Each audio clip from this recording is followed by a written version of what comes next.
Good morning, Good morning, everyone. Welcome to the November 13th Grants Pass Pass City Council Workshop. And And I I think think we have Vanessa remote today. May have May have a couple people absent, I'm not sure. But we're going to go ahead and get started with public safety funding.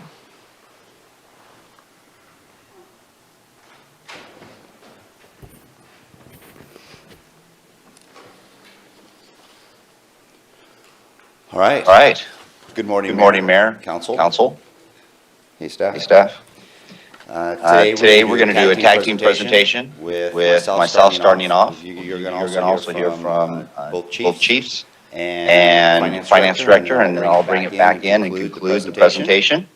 And we are talking about public safety. So from a standpoint of what you're going to hear today is I'm just going to start off by talking about level of service organizational needs. That will also be supported by police and fire. And then you're going to hear about funding options. We'll have a discussion about the survey, and you should have 3 pages of different surveys. There's 3 different surveys that we're asking you to take a look at, and they should be there on the dice for you. And then we'll conclude with call to action and next steps from council.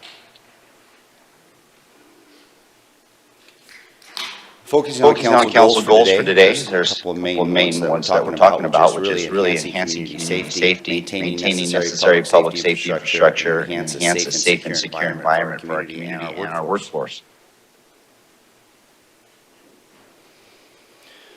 So up on the screen is some of the bullet points when it comes to level of service and organizational needs, some of the things that we're experiencing and seeing. I just need to highlight that the City of Grants Pass really is at a critical point in maintaining quality community services while providing a safe and healthy work environment. We need additional staffing in multi-general fund departments, including fire, police, and potentially parks. Our current staff shortages are limiting Grants Pass's ability to provide public services and programs while maintaining a healthy and safe work environment. In talking with my colleagues, they have verbally expressed, and I have seen in their eyes, the frustration they have related to workload and stable funding. The symptoms we're seeing are somewhat on the board, but we're seeing burnout, fatigue, and job transition, which contributes to health and safety risks and the ability to retain and recruit. We are an amazing team. When I say we, I'm talking about everyone in this room. We're focused on building community through public service.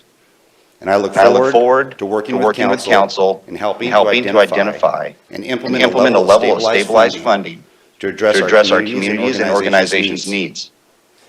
And with that, I'd like to now turn it over to Chief Hintzman and then Chief DeLong, who can much better explain their department targets. Chief Hintzman.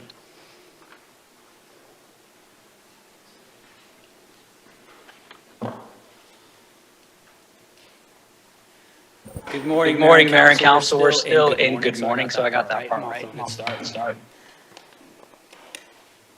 My presentation today, I only have a few slides. I think we've had some really robust conversation as a team over the last year or so. So my few slides are really more of a painting a picture and kind of sharing a little bit about the organization. And we could be all day talking about police because we have such a large and robust department. But kind of as a reminder and a bit of a snapshot of the police department organizational structure, you see it behind you there. And I won't go over every single bullet, but we have a lot going on in the city of Grants Pass. We are a full service, 24/7 operation, and the only full service 24/7 policing operation in Josephine County. And we've talked about this before, how we feel, and I think we see it play out in critical incident after critical incident, that we're on an island. And we have to be able to take care of ourselves so we can take care of our community, because our community relies upon us day in and day out. And frankly, they do not care what's going on at 3 o'clock in the morning. The expectation is that if there's a critical incident, your police department will be out there to manage it.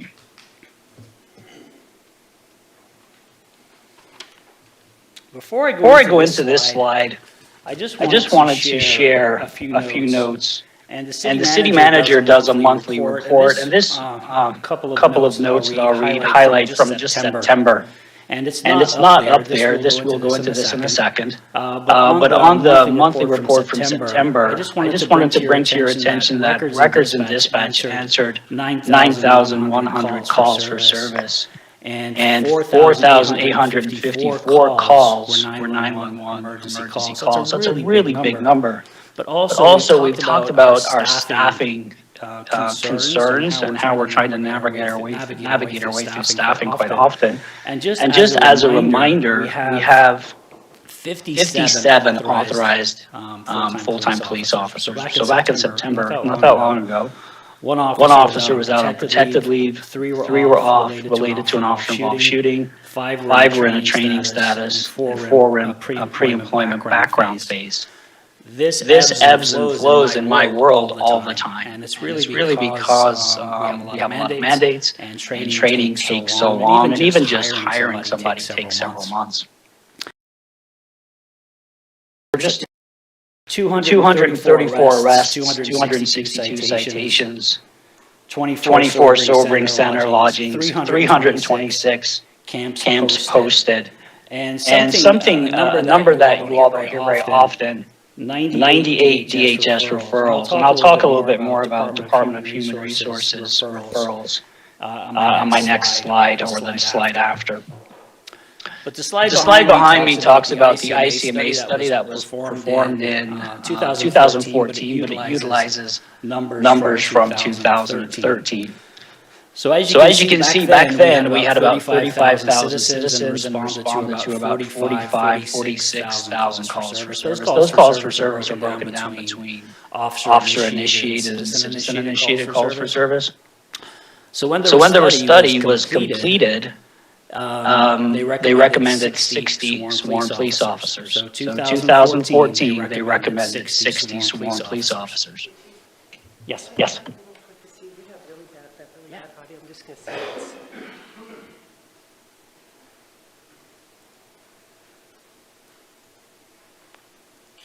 Okay, let's see if that will work. Okay, thanks. Sorry about that, so hopefully our audio comes over better to the community. So maybe if some of our community members didn't catch that, my last comment was in 2013, we had an estimated population of 35,000 and responded to 46,000 calls for service, and that's made up between proactive and reactive calls for service. The ICMA study recommended 60 sworn police officers. So now fast forward to today. So in 2022, Grants Pass had an estimated population of just under 40,000 people, and we responded to 56,000 calls for service. Effective January 24, we will only have 56 FTE sworn police officers. So with that number, I reached out to, I think, a unit that gets underrepresented, and it kind of falls between the cracks a little bit because they're not out in front of the public every single day, and that's our detective unit.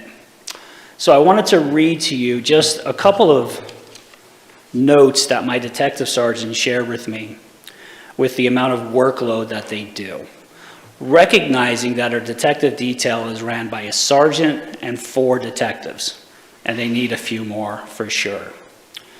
So the Grants Pass Police Department Major Crime Unit has about 56 active and open violent crime or serious felony cases, and about half of them are sex crimes, most involving child victims.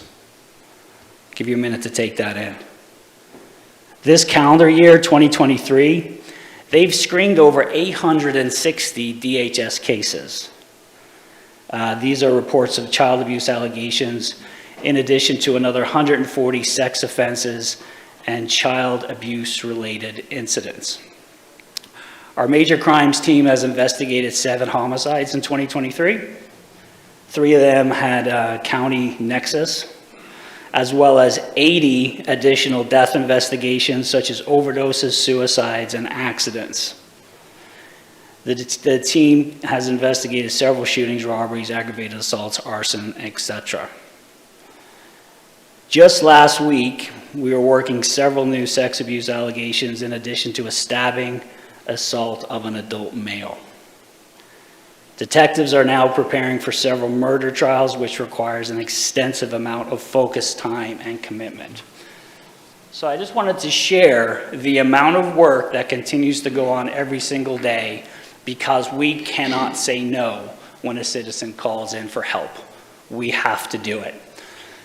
But I have a note to myself on my page 1 as a reminder, the team's exhausted.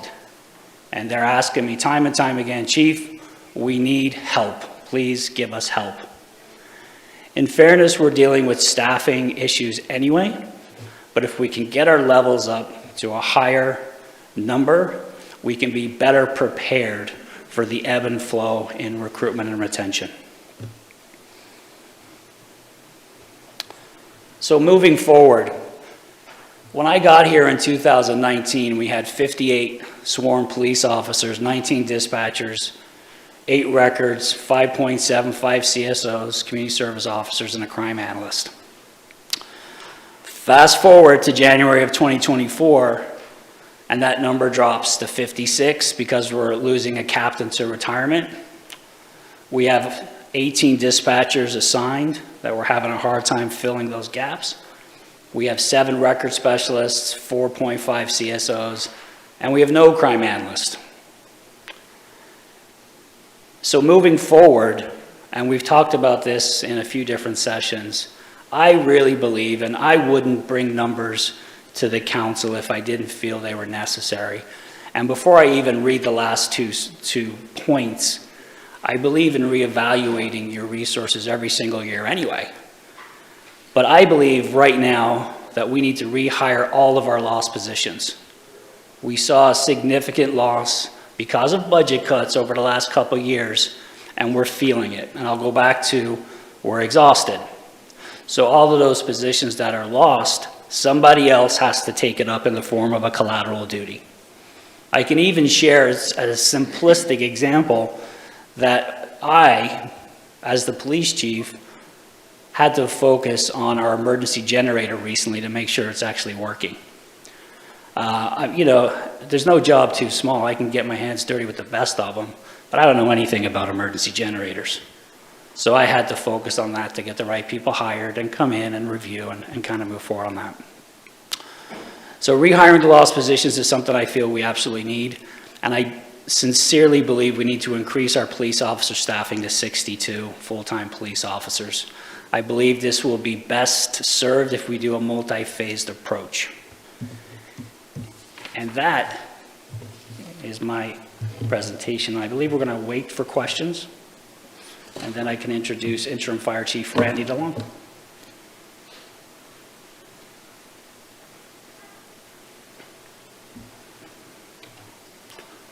Well, good afternoon, Mayor and Council. We made it past noon. So we'll talk a little bit about fire rescue and some of the things that have been going on with us and where our needs are. I've got up here, of course, where our current staffing level is overall for the department, but then also what our daily staffing is. You know, I call it first suppression staffing. This is what we're responding to calls on. Here you see we've got 1 battalion chief, 3 lieutenants, 3 engineers, 2 firefighters. And much like Chief Hensman was mentioning, we are also plagued with issues. We've got vacation that's going on. We've got people that have injuries, FMLA, people that are testing and going over to Medford at various times. So rarely do we ever actually see this number of staffing on our units. Our normal staffing, I would say, throughout most of the year, and especially during our peak season, wildland fire season, and even in the wintertime, is going to be down with 3 lieutenants, and then we're going to run either with an engineer or firefighter on the engine, so we're running 2, 2, and 2 on each of the engines, for a total of 7 people to include the BC to respond to those calls. Fire departments, one of the things I think that's probably unique to us, and police in some ways, but they can be a lot more, I think, on the proactive survive. We're very reactive to the situation. People call us when that goes beyond their ability to control some situation, whether it's a fire, it's a crash, medical, gas leak. When they get outside their comfort zone, they call 911, we respond, and we show up and we do our job. We do use prevention and education to try to limit calls when we find areas that are important. So if we have juvenile fire center problem, we can go and focus more in the schools. But again, it does take personnel and time to be able to really put together good programs on that. In many ways, our number one thing is life safety, and we're like an insurance plan. And much like your insurance plan, when you go and insure your car, you know what your coverage is. So in the next slide, I'm going to talk a little bit about what our true coverage is when it comes to life safety for fire. And then the second part, we're also paid to protect property, from the businesses in the downtown corridor to homes that represent our community across the city of Grants Pass. So this one here, I'm going to walk you through what it looks like for us on a residential fire, single family dwelling, 2 o'clock in the morning. And I'm just going with 1,500 square feet, which is fairly common within the community of Grants Pass, although we've got much larger and much smaller houses throughout the community. So 2 a.m., one of the first things that we have to be concerned with is victims. So in this scenario here, what I have for you is we show up and it's a family of 4. Parents are out front waiting for us, but they let us know that their kids have not made it out. They're upstairs, and we know that we've got imminent rescue that we have to do. Kids, for people that may not understand it, are very unlikely to wake up to smoke detectors.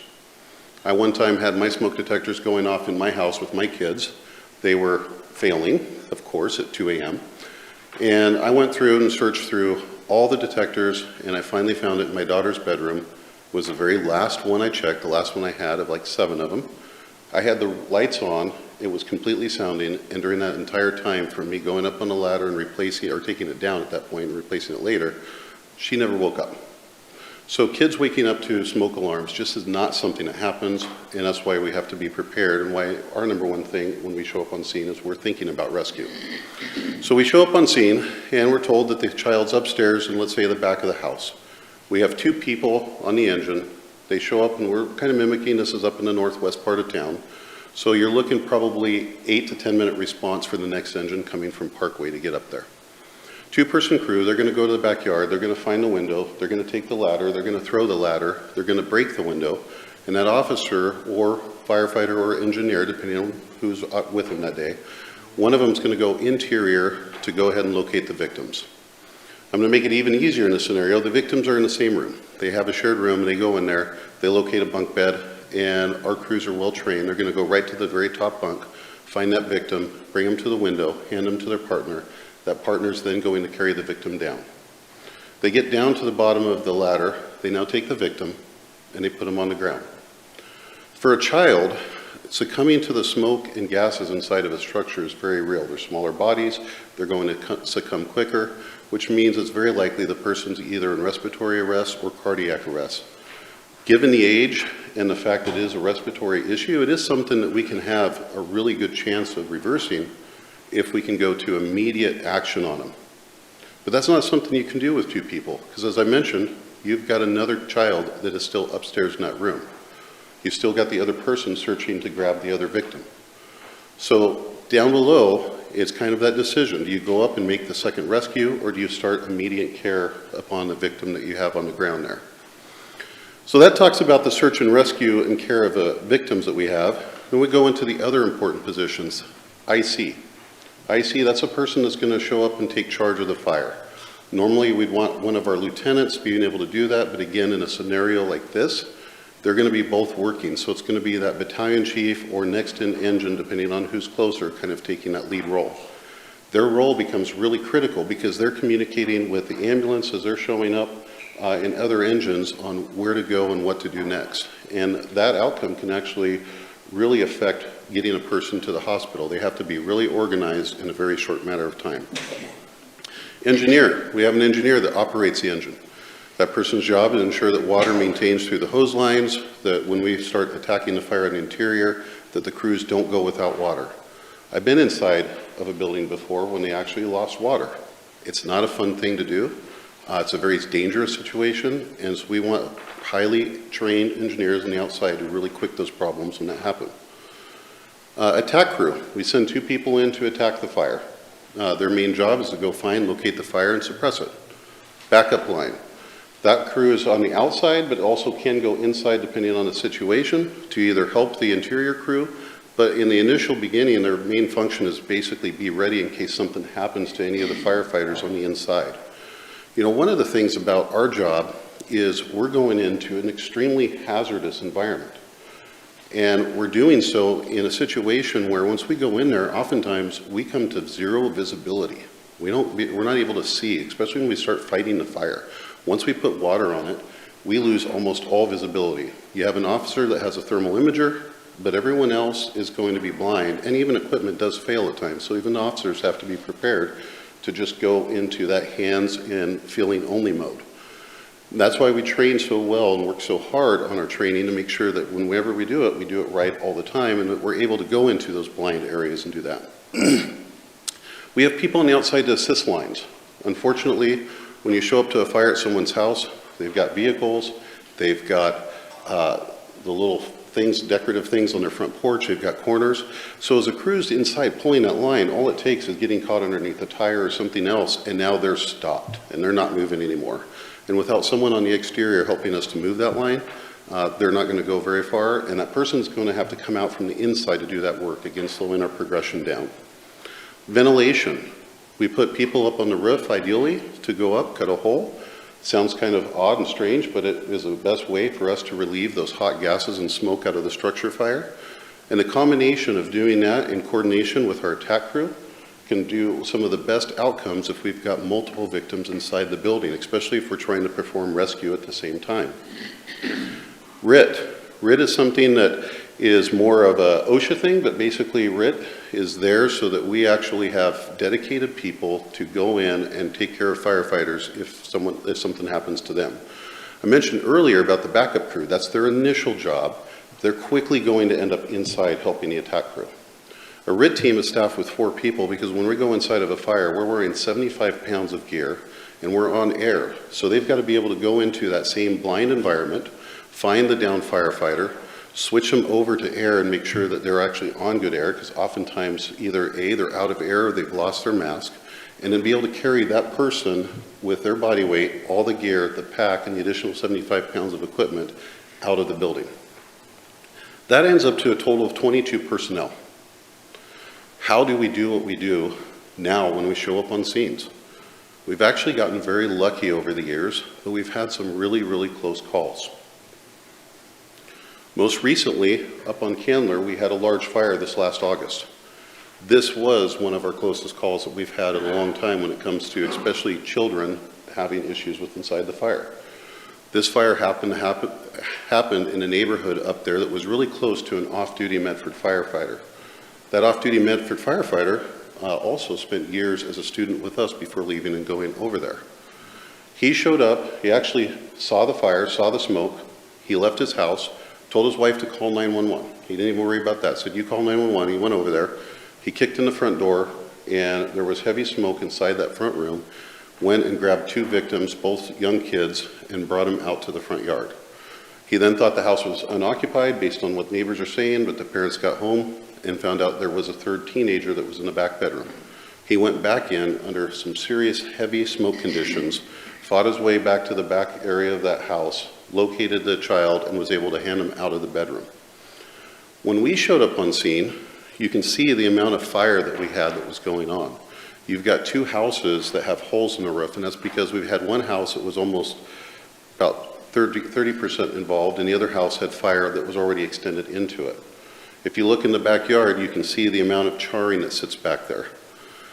On the right, you'll see a slide that shows you kind of an aerial view of where this area is at. And the thing I want you to note is how much vegetation was there. What allowed this fire to go right was by chance.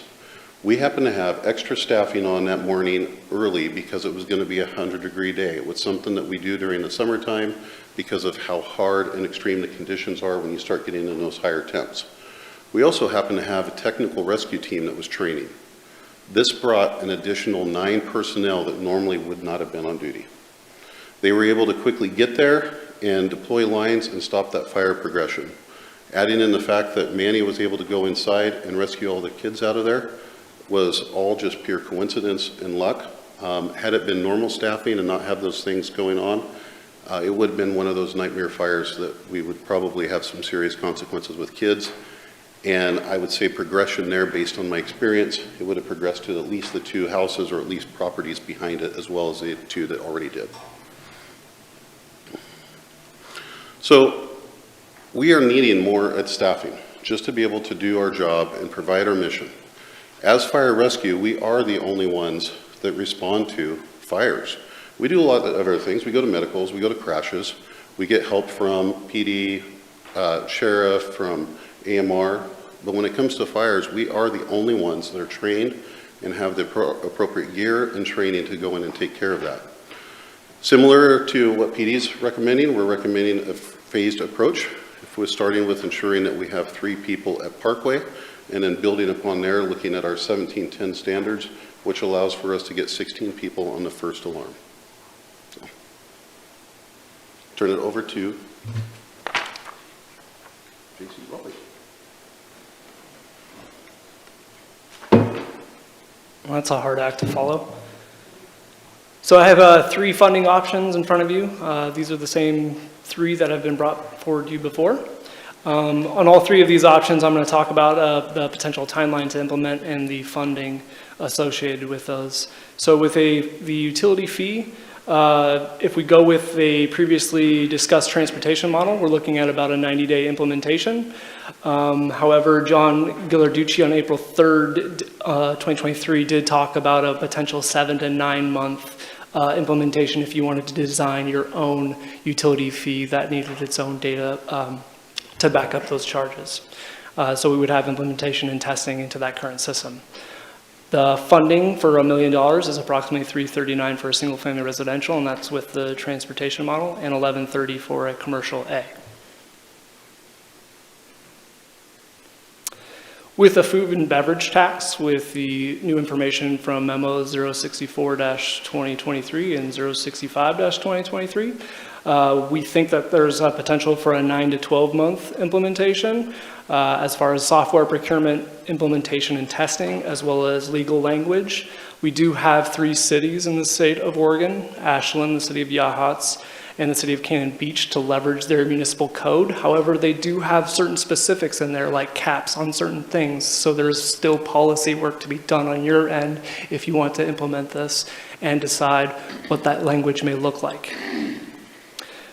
As far as the estimations in the memo 064, you're looking at probably close to $3.9 million at a 5% tax rate if we use the city of Ashland's municipal code as a model.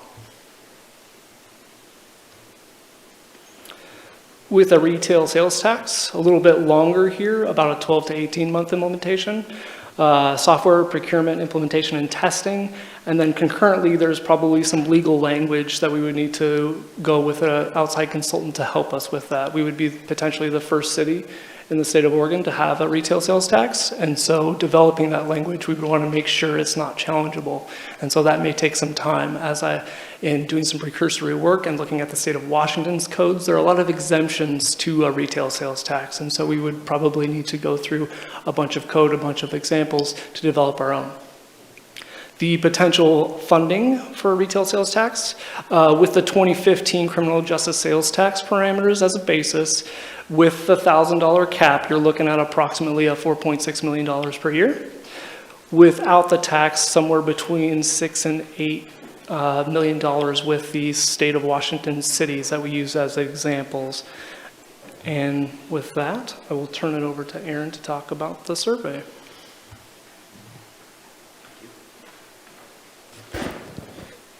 Thank you. Good afternoon.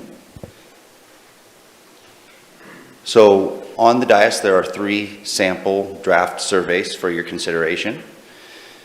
And when it comes to the survey, we looked at 2 different methods of getting the survey out. One is through a utility bill process, which would take about 30 days to get out, and then also some lead time for responses.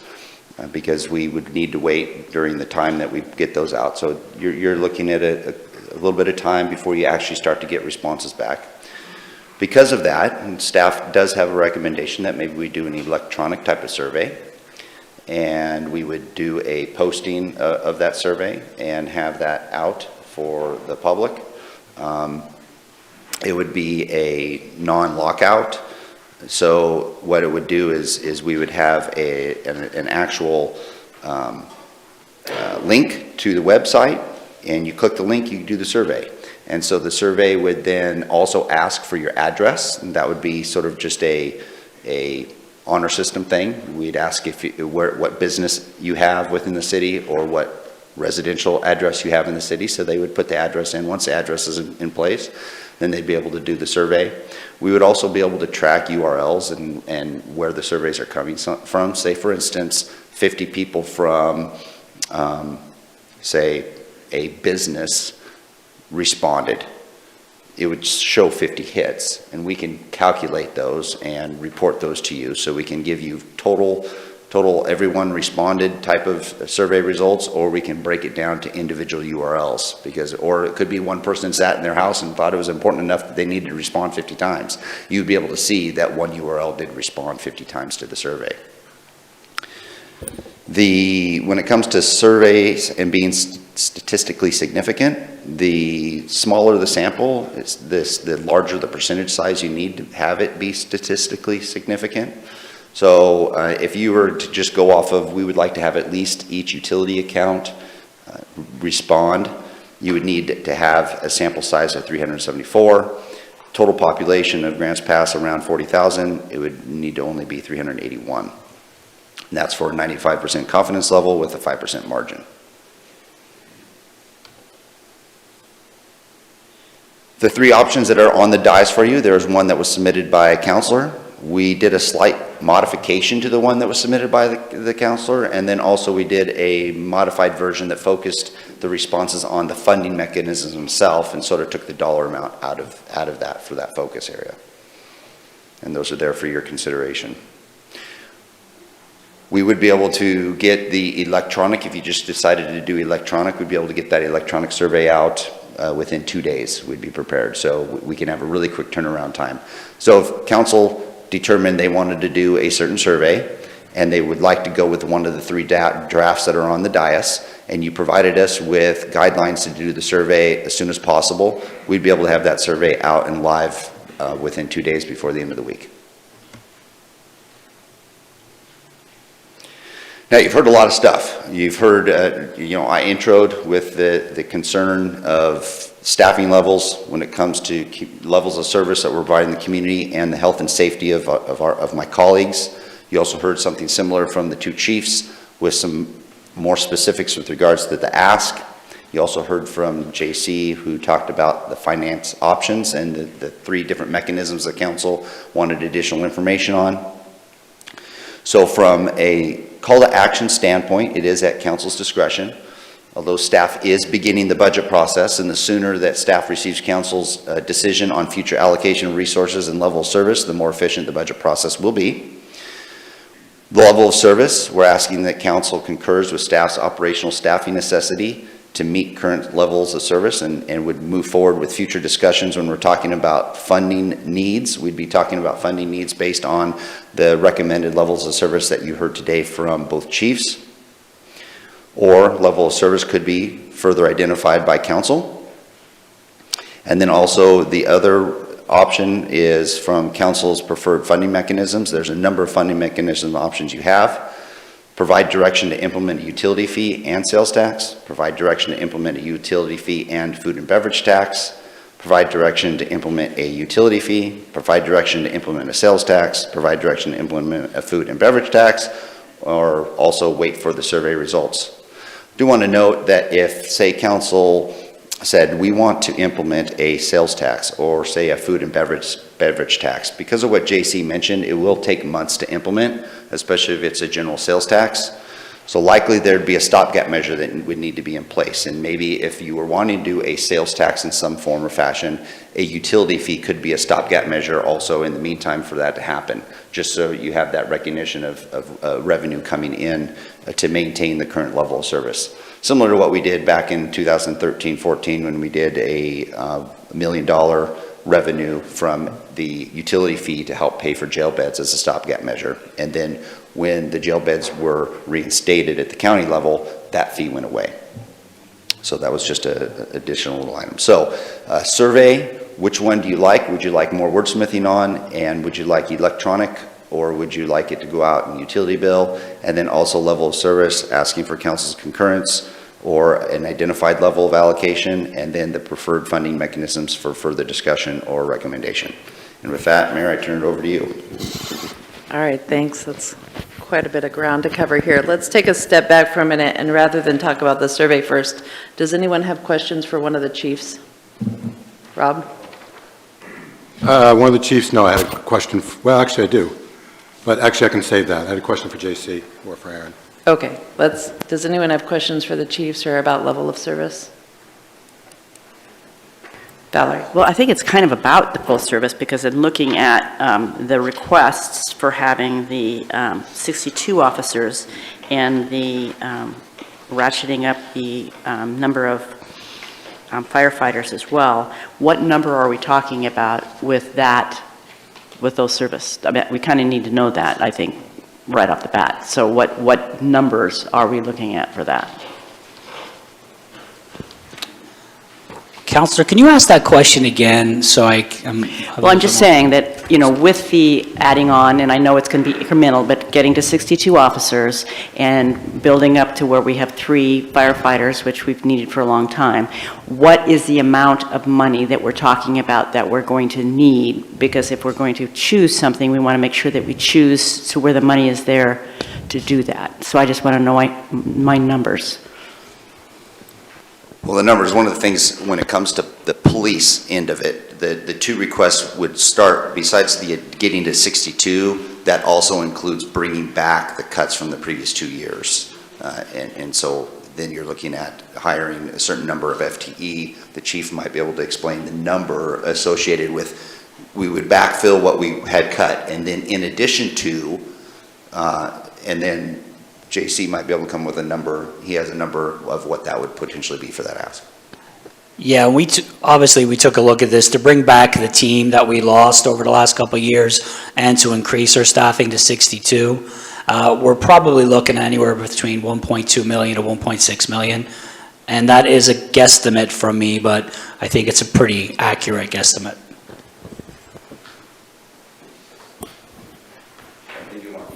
You want the same thing for fire? Yeah. So for fire, Chief, you want to talk about your need to get 3 to an engine on Parkway as a first step? Yeah, so looking at phase 1, again, you know, we're using NFPA 1710 as the goal, and that's looking at 16 firefighters or personnel actually on the first alarm, and there's different ways to get there. But first, phase 1, just trying to get our staffing at Parkway Station staffed with 3 all the time, so 6 additional personnel should be able to help us do that. And is there a Which dollar gives us, figure? yeah, which gives us. That'd be about $1.2 million also. So the 2 of them, if you're looking at those numbers, you're probably looking at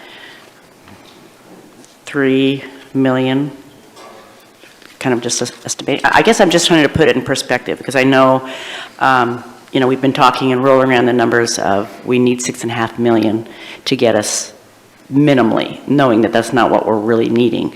So what I'm saying is, we're talking we need 6 million, really you're saying we need 9 million if you're really going to be there. So I just want to cement that in my brain as we move forward with the conversation. Okay. Yes. And then I just had another question too. Since I think it's 2020, we've made 2 sets of cuts, correct? I think one of them was like 1.6 million and one was over 2 million. Am I correct in my estimations that it's been pretty close to almost $4 million that we have cut in the last 3? Each year, the previous 2 years budgets were just under $2 million each. So okay. Yeah, it's a little under $4 million that we've cut over the 2 years. Okay, and so I also read in the Courier that the 4% that we added on when we added on the, whatever, offset that, is that correct? Because they said that offset, when we paid the extra 4% for our city, that offset the cuts that we'd made. Is that accurate? I'm not quite understanding. Well, I guess I'm saying that, and I don't know, Vicki can maybe clarify, but one of the things that keeps popping up in the newspaper is about us adding on and making giving the 8%, because 4% was COLA plus an added 4%, which made 8% which wasn't fire and police at the time. I guess that was a regular GBEA association. Council gave 4% for a COLA. Right, and so what was the total of that? There wasn't an 8% that council gave, but Yeah, council the did give 4% and then an extra 4%. So, but what I'm saying is that I keep hearing in the newspaper that offset, that the cuts that we had made, and I don't think that's accurate, and I just kind of want to have that presented as that's not really accurate. Yeah, that 4% was actually included in the budget that was submitted and approved and adopted. So how much was that 4% is I guess what I'm asking. It's across multiple funds. I'd have to crunch into the numbers a little bit to get you exact numbers on that. Okay, I would like that personally, thank you. All right, I'm not sure we fully addressed the dollar amount here. We had recently passed the public safety levy again, and so in order to maintain current level of service, how much money are we looking at? And then obviously we have an extra ask here for $3 million. So yeah, this is going to be a difficult question to answer. So we are doing a little bit better on fund balance. We're not through 100% the audit yet, but we're close enough to where I think the numbers have stopped moving. So we're a little bit above, which we always budget conservatively. Our revenues, property taxes, are a little bit above the 3%, which is good. All of our franchisees have increased their rates, and so we're seeing more revenues on that front as well. However, I think there's still some information out there that needs to settle before I give you another number potentially, as well as there's a policy decision that has not been clearly directed towards staff. Potentially changing a 30% fund balance policy to a 25% fund balance policy is a $1.8 million swing. So that would go into potentially the number in which you want us to hit.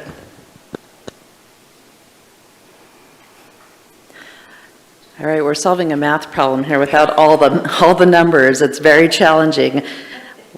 Let's ignore the $1.8 million for a moment. We need to know how much money we are looking at to maintain the current level of service. I think you could probably, again, having a high look at the numbers currently, we're probably closer to about 4.5 at this point. Okay. And that would include leaving the 30%. That is potentially with leaving the 30% and a little bit higher revenues, and hopefully other expenditures don't increase. But again, there's some more information potentially going to come out that may change that number.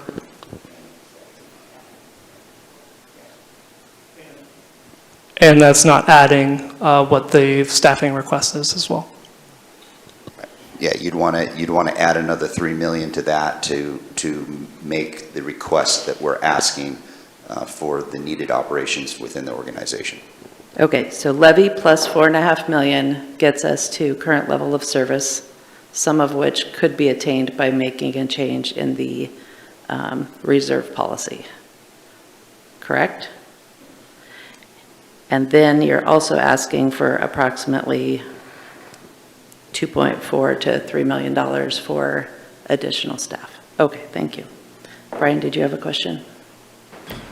Yeah, I was just trying to get a handle on the FTE numbers of the asks from both police and fire. I tried to add it up here, but I came up to roughly 12 for police, and then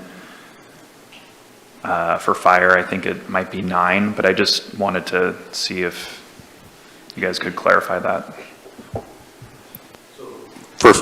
For fire at the moment, it'd be 6. For phase 1, 6, and that would be focused on getting, we're going to get Parkway up to a 3-person staffing all the time.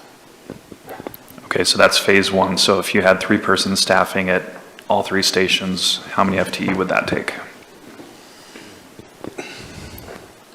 I've been looking at it a little bit different way than 3-person at all stations. I've been looking at the 1710 model, and with 1710, I think it was 15 more folks to get up to that level. That is still using mutual aid, with Rural Metro showing up with 2 people on an engine and their battalion chief. It's also using myself and the fire marshal responding on our both on-duty and off-duty times, counting up a person in that, so. And I think, Counselor, you said 11? I think it's at 12. And getting back to where we were in 2019, we lost officers, dispatchers, record specialists, CSOs, and then a crime analyst. So my short math right now is looking at 11. Okay, thank you. Joel, then Rob. So one of the things that strikes me when you do any analysis, the range of alternatives and the options are good, but they also narrow down the choices as we move to the future, and that isn't a bad thing. It needs to be done.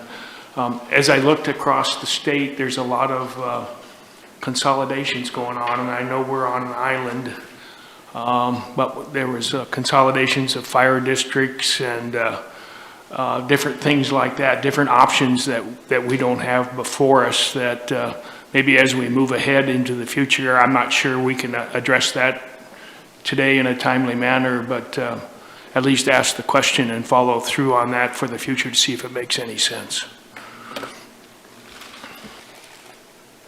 Did you have a question? So, Chief Hensman, you spoke about a multi-phased approach. So, right now, it seems like we're talking about one phase, either what we got or what you want. So what's the multi-phase? So I think the best way to do this, for a variety of reasons, is to grow into a decision. So if we have a decision to increase our staffing over, let's say, 5 years, what I would like to do is bring back what we've lost since 2019, reassess, because we might find ourselves not necessarily needing as many police officers as I think we currently do now. We might have this injunction figured out. Our downtown might look a little different, including our parks. So that's why every year, I think as a professional police chief, that you take a look at what you did last year and where you think you need to be moving forward. But with what I have right now going on in our community, when we could have anything from 56,000 calls for service to over 60,000 calls for service, our staffing can't handle that. So then we need to decide we just don't go, or what would that actually look like? In policing, we don't have the option to just not go. Our community expects us to go and be there to support their needs. What's happening in our community, and that I've seen happen over the last couple of years, we're unable to do the proactive police work that's required in a community like ours. Our police officers should be doing at least 30% proactive work in our communities, period. Because if you're just running from call to call to call, you're not going to be able to take the time to really engage and partner with your community to really dig deep into some of those projects, those proactive projects that help thwart crime.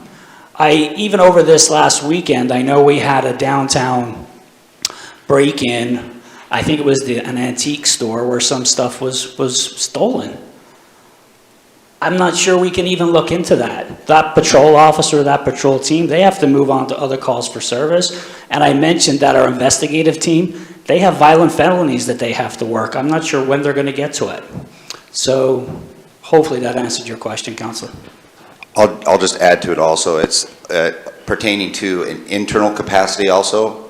So if we had the budget to hire 6 or 8 new police officers, it would be strenuous on the infrastructure for us to do that right away.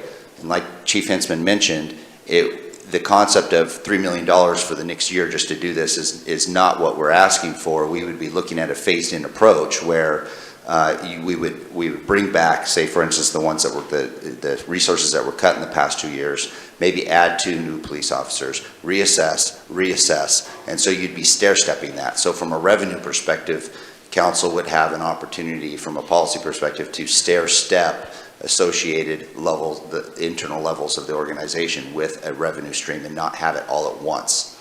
And so that, and same with fire, we would be phasing in these positions that we're asking for. Go ahead, Val. Yeah, I'm going to ask the fire chief if he can explain the 1710 model, because that's something that I don't really know, and so I just kind of want to understand what that is and where it came from. Yeah, so 1710 is NFPA. That's kind of the industry standard that we use in the fire service for what we do.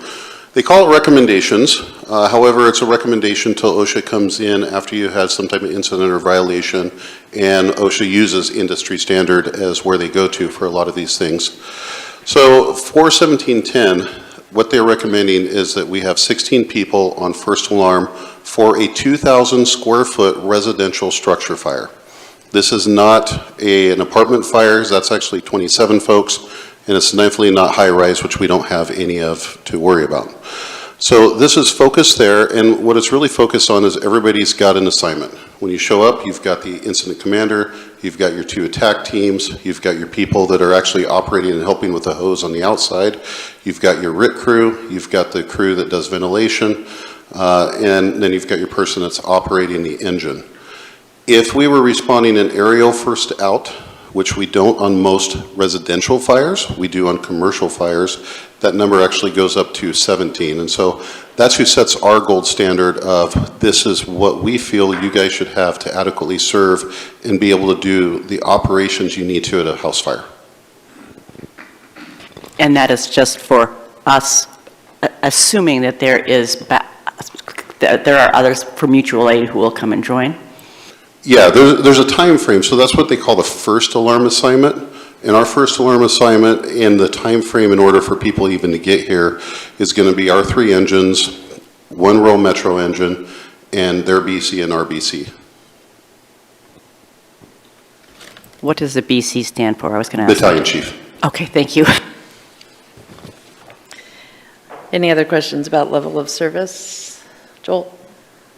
So just for clarity, to stair-step it, how much money is needed beyond the levy that just passed? I just need to be clear on that. To stair-step the lost positions, and I didn't hear any strategy in terms of stair-stepping the fire. Is there any strategy there, or is it trying to go full-blown all at once? So the first phase would be to just go to 3 staffing 24/7 at the Parkway Station, which is 6 personnel, and that's the ask for 1.2 million for fire. And police are looking to add 11 positions, approximately 1.2 to 1.6 million. So what we need is 4.5 million to maintain the current level of service, and then potentially about 3 million to meet the asks that they've mentioned today. So we're looking at, if we were going to go that implementation strategy of $7.5 million of funding from these different sources? Yes. Okay, thank you. Other questions about level of service? I just want to chime in, and Aaron can maybe fill in too and correct me. So that math is pretty close. I do want to put the caveat out there that not all the information has settled as far as what these expenditures may look like in the next budget year. And I think that may come to a little more clarity here in the next presentation. That's what I was going to say. Is there some more information that you'll be getting that, and we'll also be getting in the future, that would give us a better idea on what that number is and that target? Like JC said, we have had a healthy year this year from a standpoint of spending and revenues, which may affect the initial year or implementation of establishing this level of service. but there are other things that we'd be looking at and challenges that may affect those numbers. And so the number that you quoted as a total may be a little low, but it may be appropriate. Brian? So that 4.5, is that more of a best case scenario number, or is that how conservative is that number? Because it's sounding like it's somewhat uncertain and there's some information we don't have yet and that number could go up. So from what I'm gathering, 4.5 is closer to a optimistic scenario and it could be higher. That's exactly actually how I was going to answer that. Okay, thank you. All right. We do have a labor discussion coming up later today. Any other questions about level of service at the moment? Okay. How about questions about the survey? Rob? So I'm not really sure. It seems as though there's an elephant in the room because I don't know that we ever got any kind of understanding. JC mentioned on funding options of the utility fee. If we use a transportation fee, it was in a certain amount to implement, a certain timeline to implement. But he also said there could be a new model. So what new model are we talking about? Because we've been asking, I think the public has been asking, the council has been asking since day one that transportation was never necessarily created to collect funds for this purpose. And then it became obvious in that meeting that we had, was it last Wednesday or Wednesday before, that the utility fee is, it's tremendous, it could be tremendously unequitable as far as on commercial aid businesses. And everyone was wondering, well, geez, well, if we had a different model, that utility fee could be more fair and it might be what people would want. So you mentioned a new model, but I don't know that anyone knows anything about a new model. Did maybe the rest of the council knows? I don't know. No, I think that is what I was hearing in that Wednesday meeting too, of there was a potential population that felt misrepresented by the transportation model. Now, to walk back a couple presentations ago, when we looked at the last 4 years of police and fire call data, 50% of it was commercial and 50% of it was residential. The closest correlation to the charges for residential and the charges for commercial was the transportation model, which was a 60-40 split, 60% residential and 40, where some of the other models swayed the charges more towards residential. Now, why I wanted to give you the opportunity to hear it again as a new model is you can go through and design your own model in the manner in which you think is the most fair. We're still going to have an outside company come in and help us create and establish that rate because it does need to be defensible as to how we came to that. So I guess it's been mentioned, I don't know if it was a year ago, but it's certainly 6 months ago, about the possibility of some new model. We've talked about how that may or may not be legal or the legalities of that. And now, I guess at this point, we would be starting at potentially step one or at point zero to create some new model that could very well be the answer to our issue, but we haven't even started on it yet. Is that? I think staff is just allowing the council to have flexibility. We don't have to use the transportation model. We have to use a model that can be justified by some mechanism that you determine. So if you wanted to charge, per person, per account, by transportation, whatever, they don't have an alternative model that they're proposing. They're just giving you flexibility. Well, the fact that there is the flexibility and there is an alternative model and that we could have created potentially our own more equitable solution to this, I'm just a little bit frustrated that we didn't start in that a long time ago. I want to point out the fact that on April of 2023, John Ghilarducci, an outside consultant who is a rate specialist, came in and gave you that exact option. I remember hearing the option. I also remember hearing from you, I believe, and probably from Aaron also. You were basically admonishing us or telling us that it's, we have to be incredibly careful because it may not be defensible, and basically it didn't seem to me that staff was supporting that in any way. That was my interpretation of those discussions. Maybe I'm wrong, but that's probably why we didn't even start on it. We didn't seem like we had any support for the legalities of that. That's my memory of it.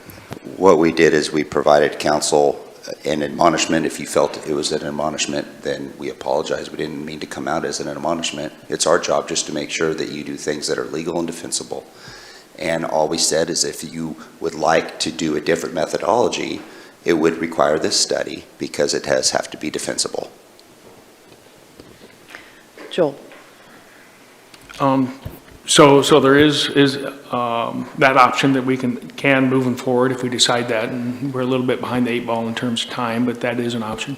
The other thing I was wondering on the utility fee, there's the different municipalities have a process by which if your income level is at a certain extent, you get a break on your utility bill and your public safety fee. Is that a possibility for Grants Pass?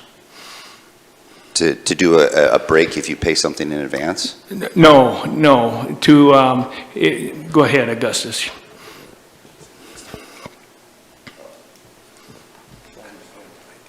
We'd Yeah, have like to look like a at- sliding scale. We would have to look at that, and ultimately, if that is something that's defensible, that maybe that is something you could do, you just have to recognize that the revenue still has to come from somewhere. Sure. So someone would be subsidizing that if you're providing Sure, that. okay, thank you. Valerie? Yeah, I don't know, JC, did you work at Albany before? Okay, because I actually met the mayor of Albany when I was up at the LOC, and he sent us kind of their model, which was more account by account. Obviously, they didn't have to raise as much money as we did, but they did say they had a sliding scale that they used. So I do know that it is out there, that model is out there to take a look at. Are you familiar with that sliding scale? I mean, just having been there? I think you're talking about the low-income assistance program that they have.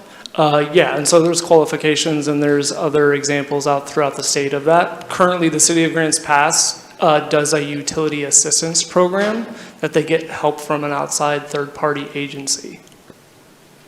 Correct, which is what we've done by putting money and giving the agency money. And I know this time they ran out really fast in the last year. So that's why I was wondering whether it would be possible, whether you would have to have more personnel or whatever to have that, or whether that's just software that actually does that program. We haven't done a deep dive on that. However, I would assume there's some FTE because there's going to need to be some personability as far as being able to submit whatever those standards are, that policy you guys would direct as far as what qualifies as low income and what doesn't. Brian? Yeah, I just had a question about the timelines for the different options. Specifically the food and beverage tax and the sales tax. Food and beverage is saying timeline to implement 9 to 12 months. Sales tax is saying 12 to 18 months. Are those timelines assuming staff is building these out, or are these timelines taking into account if we went out and hired, some specialist or consultant that this is their job, I'm just wondering the basis of those timelines. So for me, the 12 to 18 month timeline for the sales tax just really has to do with my capacity to do it. So I think that it would take 12 months either way. 18 on the longer end, it would be on the longer end if I were the one who's doing the research into these laws, what we need to write to have it be defensible or constitutional under the Oregon Constitution. I think that 12 months is probably the best case scenario, even if we were to do all of this work with an outside consultant. And that's getting JC can hop in if I'm missing anything, but that's getting the methodology and then the implementation as well. And concurrently, we would be doing certain things on the finance side while Augustus is working that out. So we would need to probably do an RFP process for whether it's a software, because this will be a multi-year contract that will throw us over a threshold that we need actual procurement rules followed. We would need merchant services contracts, potentially administration contracts that some other cities do. So it's fleshing out some of those details as far as what is the staffing that we would need to provide it ourselves versus what's the cost benefit of an outside party potentially doing that. And I don't know for retail sales tax that we have quantified that yet, because there's not a lot of examples to look towards, in the sense that if you look at the state of Washington collects on potentially on the behalf of the local cities and their taxes. And we don't necessarily have that option that I checked in with the state of Oregon. And that's all, to add to that also, which wasn't quite addressed, is that was once we have clear policy direction on what actually we're going to have and what that looks like. There's a lot of variables associated with that, then I think that would take some time from council to concur on what might be exempt, what your levels are, what's going to be included, what's not going to be included. So that'll take a little bit of time also. Okay, so thank you for clarifying that. If, let's just say, for example, that council decides they want to do the food and beverage tax, and it says 9 to 12 months here. If, say, council says, Aaron, this is very important, this is our #1 priority, we want this done in 6 months, make it happen. Is that possible? Well, because we have not, anyone in this room, I think, have not experienced that exact task, it would be hard for me to say, but we would do our darndest to make it happen. We would likely get a third party to help us, shepherd us through this process to make sure we do it right and that it's as defensible as possible. So the timeline in my response to 6 months would have to include maybe someone that is more versed in the field to be able to tell you that answer. Okay, thank you. Rob? I guess possibly to help answer Brian's question, or possibly to, for us all to know. So the company that does the food and beverage tax administration, not just administration, they actually do quite a bit more than that over in Ashland, it's HDL companies. When I asked that exact question to one of their analysts, they felt actually, because actually they're in 40 states, they do sales tax collection, they do a lot of things for different companies in different states. They felt it would be roughly 60 to 90 days for them to essentially get a program that would be able to be up and running. And then they point out that, of course, it'd be, depending on whether it's quarterly, semi-annual, or annual collection, there'd be that lead time before we'd have money coming in as well. If council wanted to find out more about that, I would highly recommend bringing in representatives from HDL. Again, they're the ones who do the Ashland food and beverage tax, to one of our workshops after JC and Aaron and the council has some time to assess what kind of questions we might need to know the answers to and what kinds of questions we want to be ready for. But that company is willing to be at one of our workshops anytime. They've seen JC's evaluation of the food and beverage tax and the general tax. I've discussed that with them. I mean, I'm not an accountant, but I've discussed it with them. But they have a whole menu of options that they can, levels of assistance that they're willing to provide a city, and different ways of charging for those as well. There's per account fees, there's percentages, there's and even mix and match depending on, because there's all different aspects of it, from audit to collection to administration. But they've got turnkey. One of the services they offer is turnkey, and I'm quite sure that going with them or some other company like them would be a heck of a lot faster and probably more accurate than having our city staff try to cobble it together for the first time on the fly. But we can bring them into a workshop and get more information on that if council wants it. Regarding the survey, if we were to use the utility billing addresses but send it out separately, it would be much faster than rolling it out with the utility bill, I assume? Is that another option here that wasn't included? Sorry, I was writing something down. Can you repeat the question? Well, it estimates that it would take at least 30 days if the survey were to go out in the utility bill, but I think if we just used those addresses and mailed it out independently, it could be done much faster. Is that? We could potentially go through that. I don't know what's on. we could potentially go through that. The thought was to try and put it with the utility bill like we've done other surveys, so that way it reaches people. It saves money to do it that way, right? But if we used those same addresses and mailed it out as its own thing, then we could do it quickly rather than wait for the billing cycles.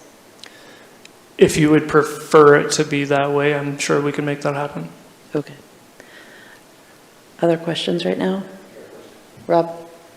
So when Aaron mentioned the electronic survey, it sounded as though there would be a potential for that to be less accurate and secure, because it sounded as though we were hoping that it's the honor system. We're hoping that we're able to discover ways to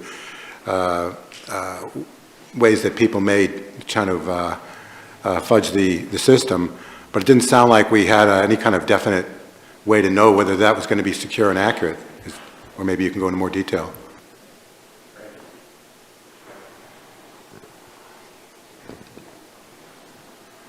You hear me? Okay. There's absolutely no foolproof way of getting exactly 100% accuracy on any survey we choose.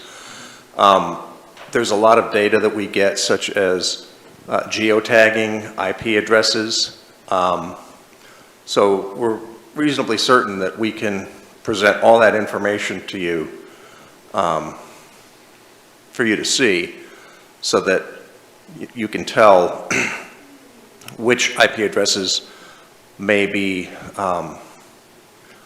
suspect. In the Owl Lot survey, there weren't any, there were several responses that came from the same IP address. For instance, if a business, say City of Grants Pass, we have one IP address for our firewall.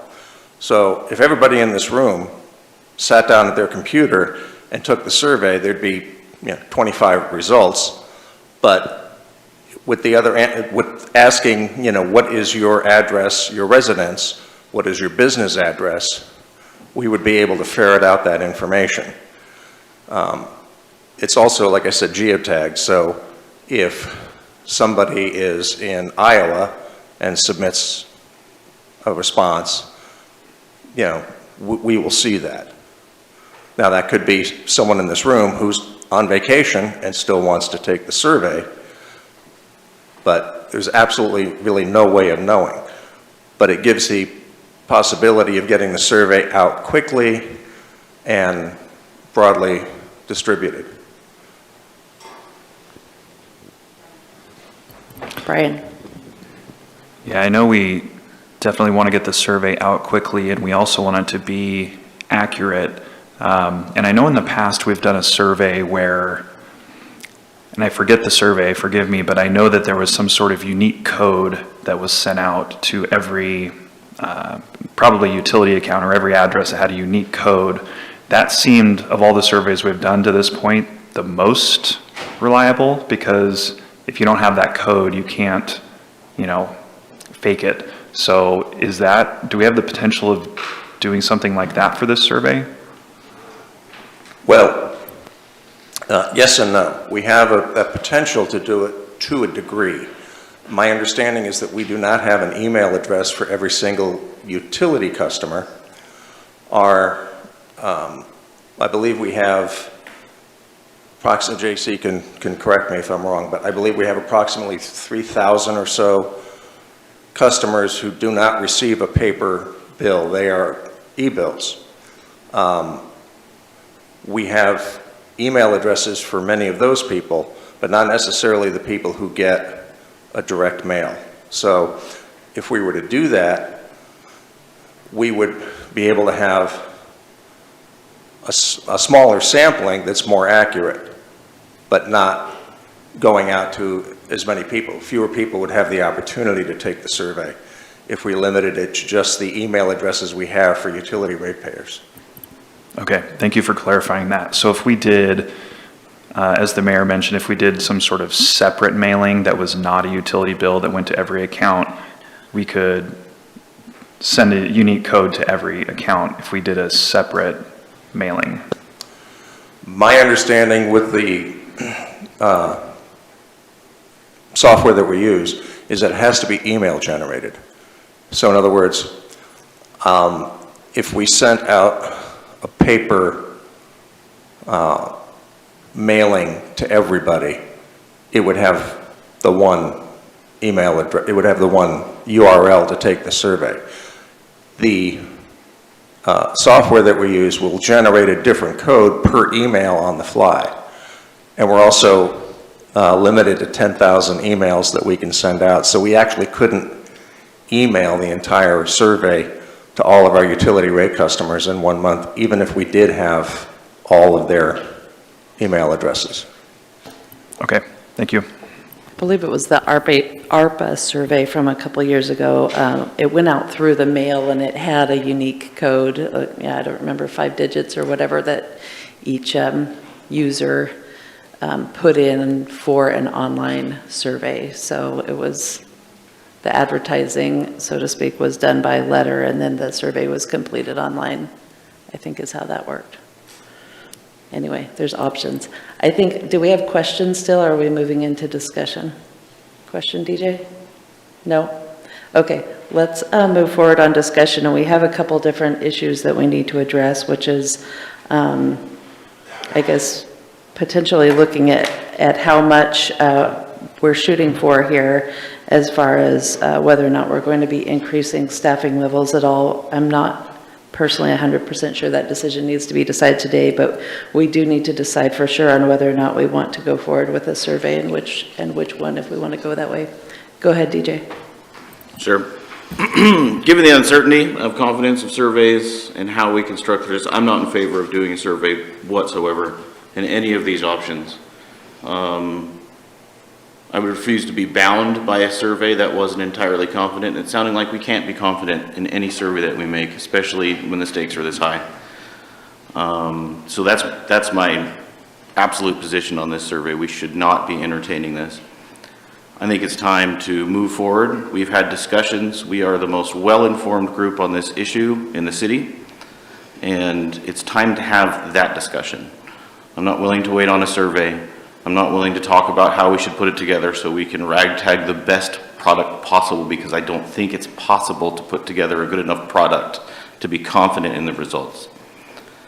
So I don't think it's wise at this point to entertain growth in public safety. I think our focus needs to be entirely on how do we maintain our current level of service, because we as a community have a limited bandwidth and a limited capability in funding public safety. That being said, a utility fee seems acceptable in my opinion. Food and beverage tax is becoming more acceptable and satisfactory. And I am vehemently opposed to a general sales tax. So I hope everybody was paying attention. That is my position as of right now. Thank you, Val. Yeah, I also think that, I mean, I look at what the voter rate was of returned ballots in the city of Grants Pass, in the county for that matter, and it, what, 20% maybe? And that's a pretty important thing. And when I get that ballot, I know I got to take care of it. So if I get something from the city, I'm not sure that I'm going to open it or whatever and respond. It just doesn't happen. So to put that much credence in that, I can't do either. So I feel much the same way, that we are the most informed people because we've been talking about it for years, and particularly in the last year, number one priority, that we are, and it's going to be difficult no matter what we do. So, you know, it doesn't matter what we do, somebody's going to be mad. And I think that we just need to come up with a solution. I myself think that we should go with more than one, because I do believe in a three-legged stool that I've always believed in for stability, and this is all about stability. What we're really talking about is a stable funding source to give our community the public safety that it needs. And though I know, you know, we can't maybe automatically go out there and do it, but I do know and I trust, as Warren said, that he will implement it in such a way and annually look at it and see what we need to do. But I don't think there's anybody in here or out in our community that doesn't see the stress that our current police officers and fire are under. So I am in favor of moving forward in a way to provide more public safety as necessary. And if we're going to do that, this is our opportunity, because we can make that three-legged stool, and we could make it, I would obviously start off with the utility fee starting up as soon as possible, hopefully in January, which is what I wanted to do in the beginning, because that one will give us something right away to start putting some money away. I am also in favor of looking at some sort of, I don't know if it's another way, but look at what some of the other communities have done and how they've set theirs up, but also having some sort of a low-income design into that. And then I'm kind of torn between the food and beverage tax, because I do know that that's one particular industry that struggles. Our restaurants, I think if the highest rate of failure in any business is in the restaurant business, and that's a tough road to hoe. So I hate to put that much weight on one particular industry. I do believe that with a sales tax with a top limit at 1%, I think that we would bring in more than we realize.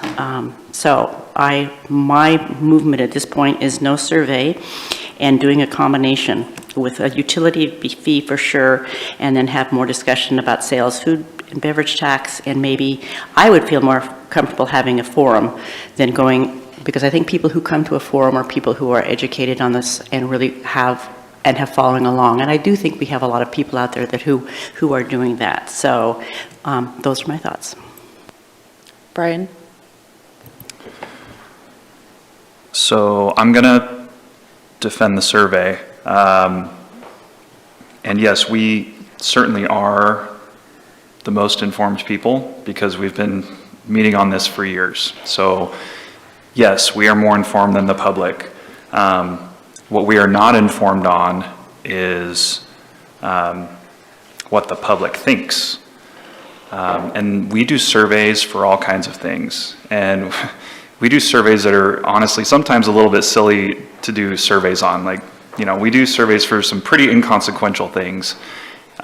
This is a decision of such magnitude that not giving the public an opportunity to be heard and to have their voice heard, not that we would be bound by it, but that it would be one data point in our decision-making process. We would hear what they have to say, and we would know, and we would take that into account when we make our decision.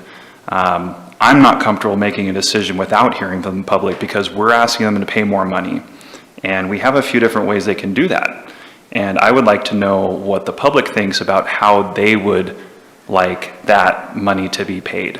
And without a survey, I have no bearing on what the public wants. I've heard from people, I've heard from a fair number of people, and I've actually been surprised several times on what they have told me. So I really don't have any bearing on what the public thinks on this very big decision.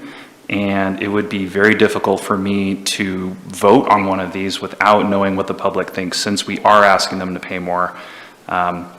And you're right, no survey is perfect, but to craft and send out and get results for a survey that gives you reasonably confident results is something we can do.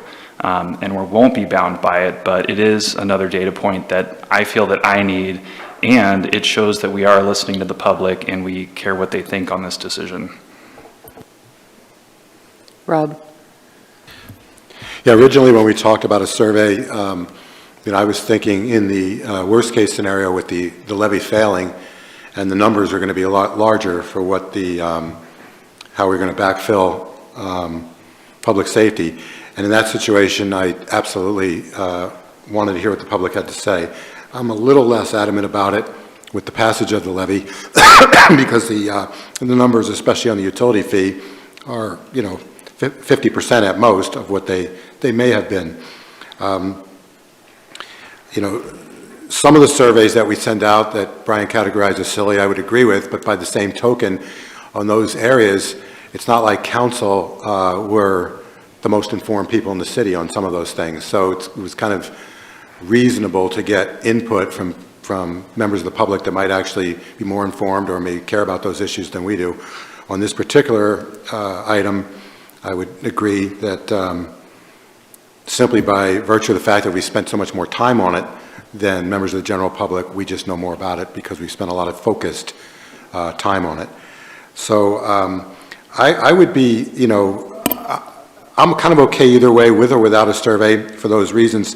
One thing, though, that I think that a survey could potentially show us is if options, we'll say 1, 2, and 3, far outweighed option 4, I think that that actually would say a lot. Or vice versa, if option 4 somehow outweighed the combination of options 1, 2, and 3. If the public didn't want us to do any of these things and wanted to cut public safety, that's a really interesting point. And I would actually like to know that. I don't believe that that's true, especially with the results of the last levy election. But like again, if options 1, 2, and 3 vastly outweighed the number of people who voted for option 4, I think that clearly tells us that the public wants us to do something as far as additional funding. And I think that could be of value to get that information. As far as a timeline goes, if we were going to implement a food and beverage or a general sales tax, and I am pretty adamantly against the general sales tax, but if we were to implement those things, there's going to be some additional information that council and staff needs to get. So it's not like that would probably take weeks to months to accumulate.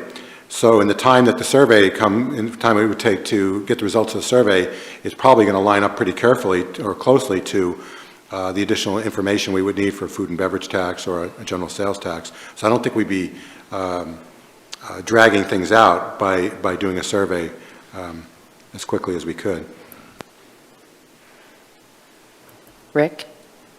A couple of weeks ago, we had individuals of the public meet here and discuss different advantages of sales tax, beverage tax, and so forth, and we got good input on what are the advantages and disadvantages. There was no tally taken among the members that attended, which included staff and the council members themselves, as to which method would be better or not. And the purpose of that was just informational gathering. So if we were to move forward with the survey, again, I tend to be a survey person, but again, I realize there are a lot of, as Mike mentioned, there's no perfect response on that, and you just hope that the people that you send the survey to are willing to respond, and that the people who have taken the survey represent the cross-section of the community. So I guess if we were to do a survey, I would see, rather than extend it out time-wise, to proceed promptly and just consider the results additional input. But I could see supporting utility tax. I can see supporting the beverage tax. The community, I don't feel, is ready for a sales tax, so I'm real hesitant there. I'm also in favor of not only maintaining the current level, but also adding on additional levels that we need both in fire and police. Thank you. Dwayne? You had three things that I was hoping we'd walk away today of, because first one was we decide what level of service we want to do. I think that needs to be determined first, is the level of service. I think the police and fire deserve us telling them what we're going to give them. I think that needs to be done today, is tell them, hey, we're going to get to this before we walk out of here today. So I'd hope that we could say, yeah, we're going to get you the level of staffing you need, not the current level, because I'm going to tell you their morale is pretty low from the people I talk to. The survey, I'm really struggling with the survey because I don't think people are well informed. I got a text before I came here that I thought a person was very well informed about public safety, and the comment he gave me, I was really taken back. And I'm not going to share the comments he said about public safety, but it just tells me how uninformed people are. And we know more, and most of you have been on this council for 3 years plus, some of you over a decade, so I don't know how much more you need to be told about public safety. So, and about how taxes work and some of you probably should be over there as staff because you've been here so long and you know the information. I'm sorry to say that, but you've been here so long. We just keep asking the same questions. So I'm gonna say no on the survey. Just that was my point 2. And I think 3 is how we're gonna pay for it. And I'd say at least I'm a heck of a no for sales tax because the public has already said it over and over again on a general sales tax. So that would be my standing for the sales tax.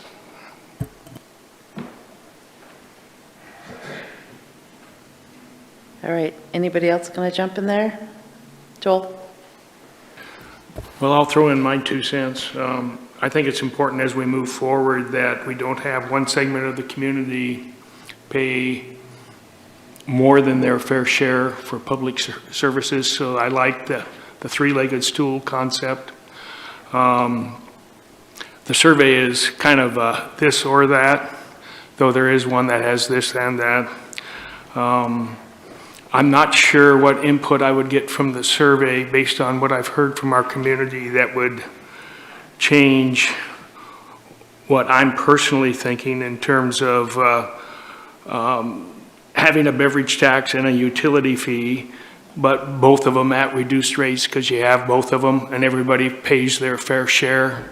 And we get some money coming in from the outside, from the people that live in the county and come in and eat. And they use our services and the tourism. And then the utility fee covers some people that presently don't pay right now. So it kind of makes it more equitable. And I'm not sure what the survey would tell me that would help me with that decision. And I'm not, we need to listen to the public. That's not the question that the survey is answering for me. So as we go through this, we certainly need to have those type of listening sessions that Rick graciously provided and the staff graciously provided so that we're not isolated from our citizens. Vanessa? In terms of the survey, I don't see any harm as long as we can have a quick turnaround on the results. I only see us receiving benefit from that information. I'm also not stuck on the survey necessarily. I just see it as being just as helpful as the forum that Rick had put together. In terms of the staff ask, I also do agree with Councilor Juncker that I think police, fire, and dispatch departments all deserve some type of commitment from council in terms of if we are interested in continuing the current levels of service or having a phased approach of increasing those staff levels. To which I will say that I am in support of the phased options. I do see the need for growth in both of those areas with population increase and both calls for service that are increasing every year. In terms of the funding options, I am in support of what the presentation offered today of having a small utility fee as well as a food and beverage tax. I think that we would be wise to diversify our funding sources for such a critical service. Thank you. Valerie? Well, honestly, like I said, I mean, I know that, you know, there's a lot of time and energy that goes into doing a survey, and energy meaning staff time meaning money. So personally, listening to ourselves and listening to ourselves on the dais, what I'm seeing is I'm seeing people leaning towards having that three-legged stool with a utility tax and a beverage. I mean, that's what I'm seeing. One of the things, and I would like this to be researched, and I think it might, when I talked at LLC, I did talk to some of the counselors from Ashland, and they told me that it would be about $3.5–4 million is kind of what they get. But one of the things they also said that they give 20% of that money back to the person, the business. So it's not like a 5% or whatever, but they actually, they can gain some extra money from that as well. And so I would be in favor of that. looking into to see if that's a possibility. So if indeed that's where they're getting it, and that's indeed what they're doing is giving 20% back, then to me that's a benefit to them as well. So that's what I'm hearing on the dais right now. I'm hearing that I agree, we need to give our police and fire that message today. As Dwayne and Vanessa said, I am also in favor of moving forward and giving our police and fire what this community needs.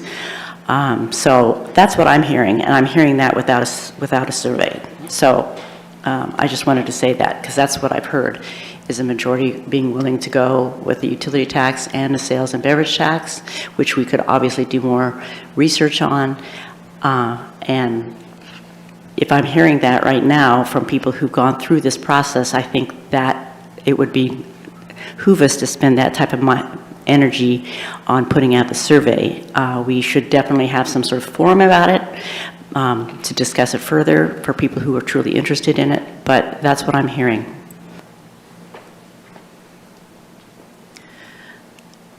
Well, I would agree with you that we are hearing quite a bit of support for splitting the difference. However, I did have you down as a no on the survey, and so your last comment there, No, I'm still a no on the survey. I'm saying, why do a survey when I can basically feel from this group where the majority are headed in the first place? And it would just take more money, more time. I would rather have that time spent on doing more research on what we're leaning towards. Okay, thank you. Rob? Yeah. So I think I would also agree to, at this point, to forego the survey for a few reasons. One is the vote for the safety levy, I think, was an all-time record high by far. So I think that told me that the public is really interested in having, maintaining, it was strongly in favor. I mean, if that vote had been 51-49, I might feel differently, but the public, I think, really values their public safety, and I think that basically leaves it in council's lap to do what we can to provide that. And I know that's a little bit of a stretch or a little bit of a leap to take a levy vote and apply it somewhere else, but in my mind, that's kind of the sense I get.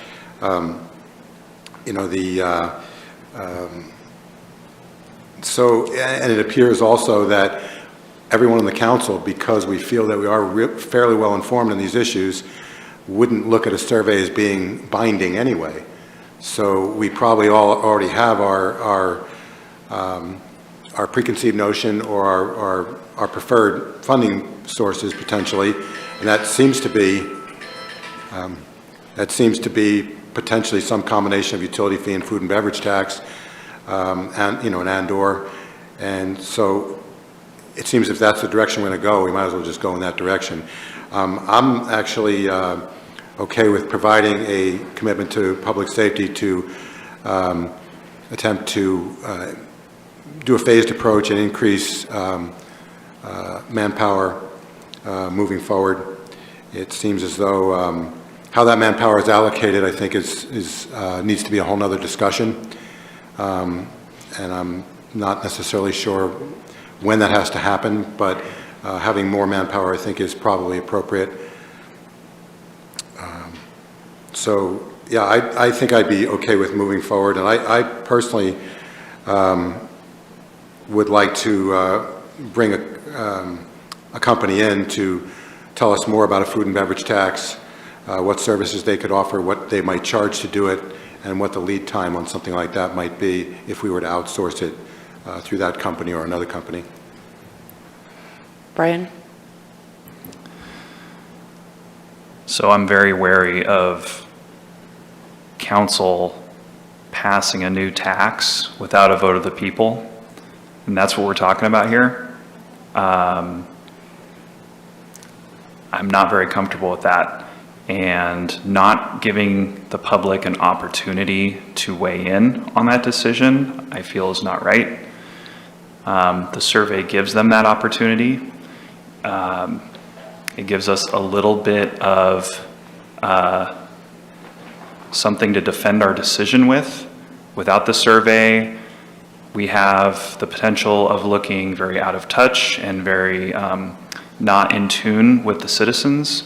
So if for no other reason, I feel like that's a good reason to do the survey.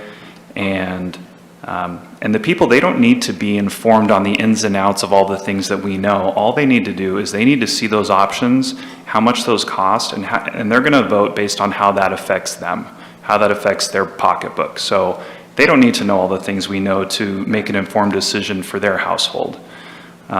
It doesn't slow down our timeline to do a survey. There's only upside for a survey, and honestly, little to no downside. So I'm a little confused. I understand why some of you don't want to do it, but I don't see a lot of downside to doing a survey. So I would still advocate for a survey, and I know that I heard at least 3 other tepidly supportive counselors for that. So I'm going to fight to get that survey done, and then I want to move forward, and that will be a data point. And I have my own opinion on the funding mechanisms we should use. I'm not going to say what they are right now because I want to have more information before that decision's made. But yeah, I'm going to defend the survey. There were 3 other counselors with at least tepid support, but I believe Rob just moved into the no category. So I had Rick down as also supporting doing a survey, and Vanessa as a maybe, who said it wouldn't be harmful, but that she also didn't necessarily need it. So unless I've mischaracterized anyone's position there, I have 5 now saying that they are not needing to do the survey. Joel? So a survey isn't the only way you can do public participation, and if we don't do a survey, we need to make sure that we have forums moving forward, we interact with the community and listen, because a survey is just one method. And so I would look forward to a rigorous, regardless of whether we do the survey or not, of public involvement moving forward, where information is presented and then we just listen, much like what Rick gave us. And as we move forward and things take a little better shape in terms of the hypothesis and where the council's moving, I'm sure that people that really care will come and tell us. If they don't, then I'll try to go see them, because we need to know if people disagree and why they disagree. Rob? So with regards to a public forum, the last forum that we had a few Wednesdays ago, whatever it was, wasn't really a public forum because it wasn't open to the public. It was by invitation only. So I'm just wondering, if we were going to do a forum, what method of advertising would we use to get as much response or as much notification as possible? And we have only got room for, 100 or so in this room at any one time. So how would a forum necessarily, because I see the value of getting more information from the public, especially for me, I see the value of making sure that the top 3 outweigh option number 4 significantly. But if we were to have a forum, how would it be advertised, and would it be limited to the first 100 people that showed up? So we would, okay, I'll have Mike talk about how we advertise, but limited to a certain number. No, if we would anticipate that this is going to be large, then we would hold it in a different venue that can hold it and be sufficient in size to allow everyone to participate in person in a controlled environment. We've done that in the past. I know when we did the urban growth boundary expansion years ago, we rented a hall at the fairgrounds, which provided for a large enough capacity for a lot of people to show up, and we had no problem accommodating that. And as to how we would advertise and do outreach, We'd put it front and center on our website, for one, put out a newsflash press release. I would put out a press release to our local media partners, the TV stations, radio stations, Daily Courier. We'd also put out notice on our Facebook and Nextdoor social media channels. We could put that out in advance several times as well. Brian, then Dwayne. I have no problem with forums in addition to a survey, but forums, I've seen attendance at forums previously, and it's pretty poor. There's forums where there's 5 people in the room. I have our track record with getting good attendance at forums is not good. In addition, only certain people can come to forums. There's people that don't have time to drop their life and come down to the council chambers and participate in a forum. And those are the people that we need to hear from. Those are the people that this is going to affect the most. The people that have time and resources to come to a forum, honestly, they're mostly probably going to be okay with any of these options we pick. So the forum is not going to accomplish the same thing as a survey. And I actually would like to get everybody on the record here as to whether or not you support a survey or not. So I'm going to move that we do a survey and hope that someone gives me a second, if for no other reason, that we can just get everyone on the record with regards to getting input in that manner. So I move that we do a survey. Is there a second? Seconded by Rob. I think we've had a fair amount of discussion, but does anyone want to discuss further? Go ahead, Rob. I think Brian brings up a good point with there are, when you mentioned that there are people who can't make a forum or whatever, if you have an evening forum this time of year, after 5:30, 6 o'clock, there are a lot of people that, a big percentage of people don't want to drive at night. I'm actually surprised how large that percentage is, but I had a local restaurant owner tell me that they recently started an afternoon, a Saturday afternoon offering, because a lot of their regular customers, and I don't even look at that group as being particularly aged, but he said a lot of the regular customers don't really want to drive at night. So I could see the advantage of a survey, especially in that situation, because there are a lot of people that probably won't be able to make it in the evening. I would agree with Brian on that. Any further discussion? Dwayne? I'm just a little concerned about the next time we're talking about this. It says in the schedule is January. That's 2 months from now. So here we are, 2 months from now, we'll be talking about the same thing we're talking about today. So it just seems like some of you just like to keep pushing us down the road. 10 years, 3 years, 2 years. So let's make a decision, people. Valerie?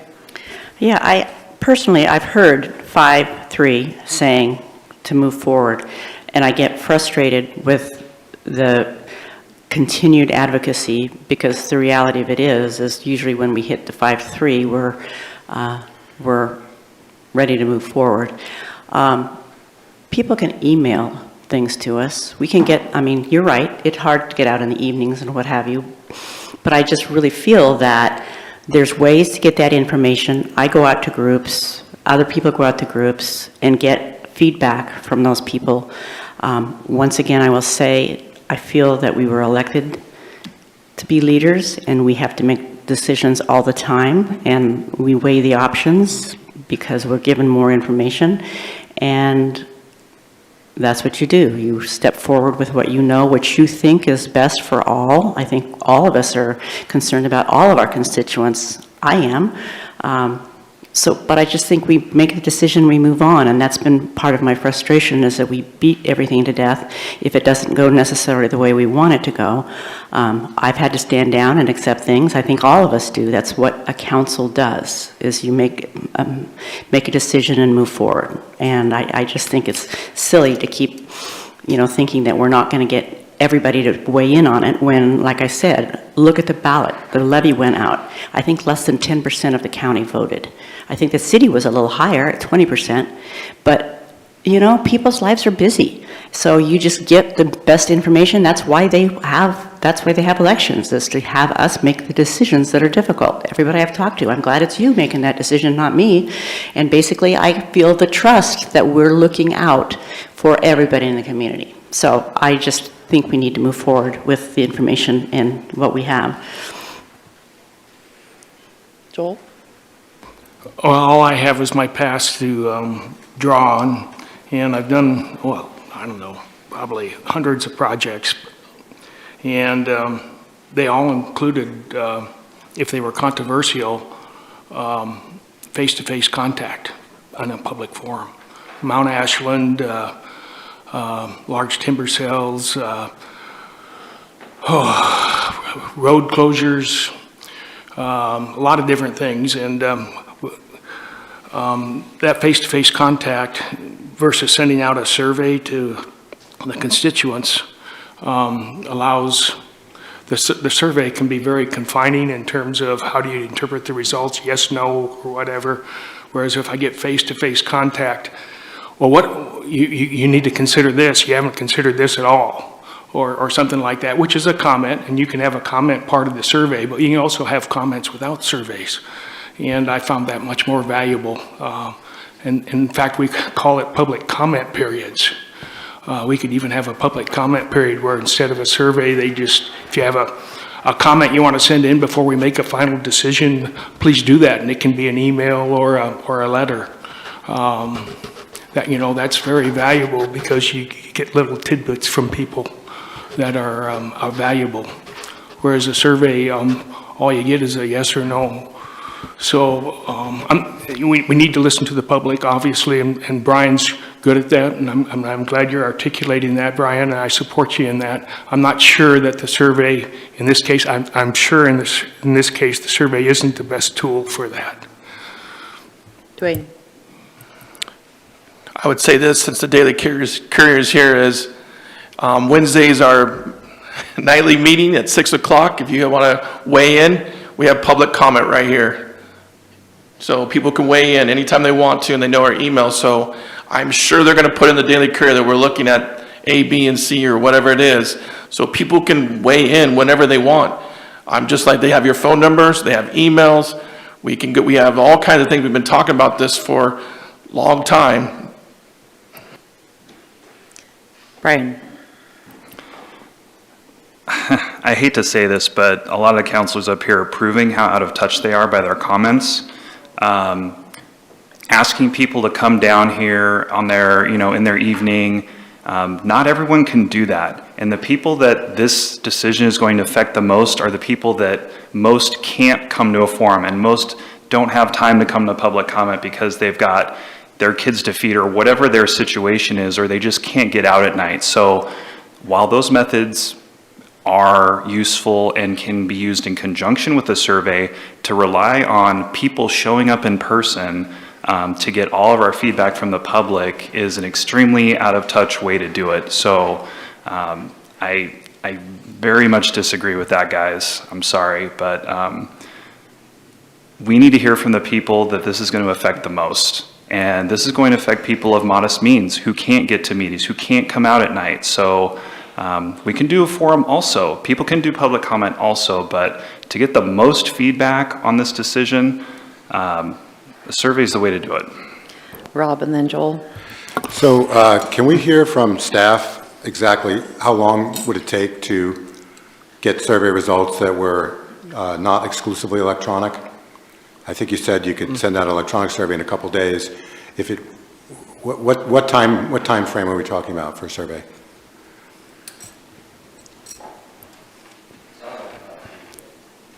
Yeah, so in looking at it, so the options presented were there needs to be about 30 days if you're going to use a utility billing as a cycle, because that's how many days it takes to reach everybody in the city. If you wanted to just do a mailer, potentially there's lead time going through the mail as well as the response and the collection of that data. I would probably be comfortable in saying that may be between 2 and 3 weeks. Whereas the electronic version, we could probably get results in 7 days and then 7 days to compile the data back to the city council. I think Aaron and I know he stepped out for the moment, but we did discuss this at our agenda planning meeting.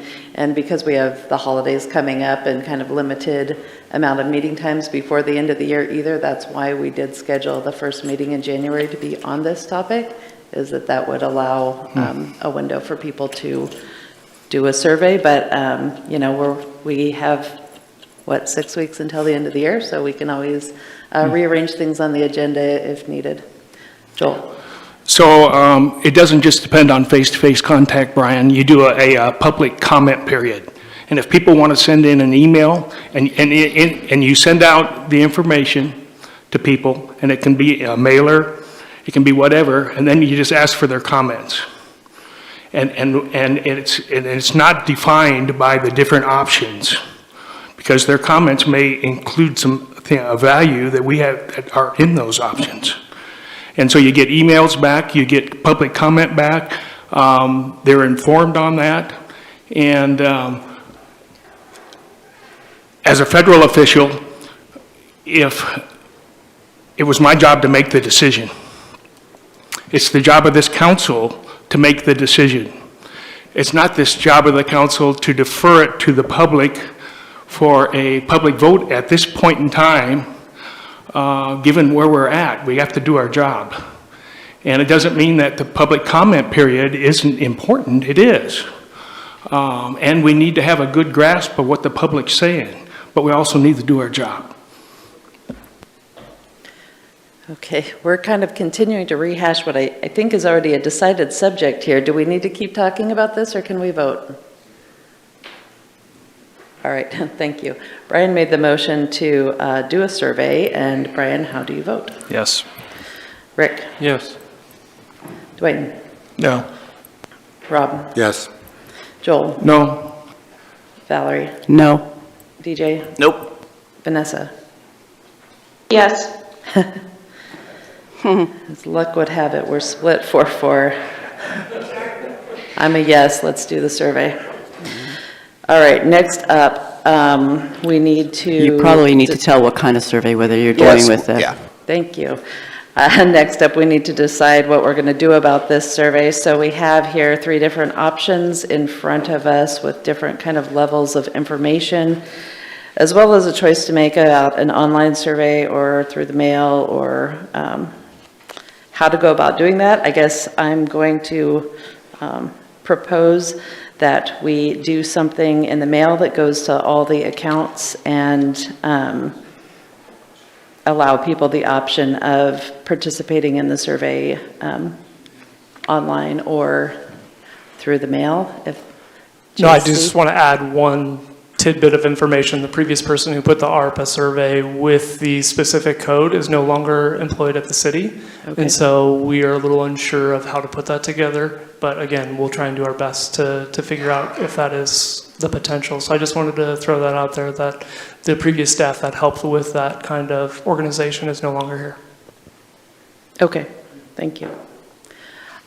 So I don't know if you've all had a chance to look this over, but do you have opinions about, and I'm sure you do, which of these options to move forward with? Rick? I like option 3, and that it includes a wider range of choices. But I also, on any survey, I always like to have other on there, and I don't know if there'd be any support for that addition. And as far as the method, I'm a little bit concerned on mailing out and the utility bill. It's going to take so long. So I didn't know if we could have an electronic one and advertise on Facebook and also just on our website saying you can email your results in as well. Thank you. Joel? I would agree with Rick on option 3, but I would also add down at the bottom, request for additional comments.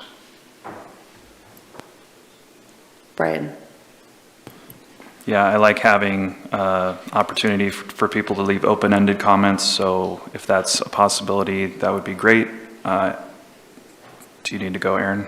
No. Oh, okay. It looked urgent. The one issue I have with option 3 is all of the numbers have been removed, so it's very theoretical, and it's going to be harder for people to determine what option they prefer because there are no numbers in there. So I think in order to have an effective survey, it needs to have more specific numbers in there, like option 1.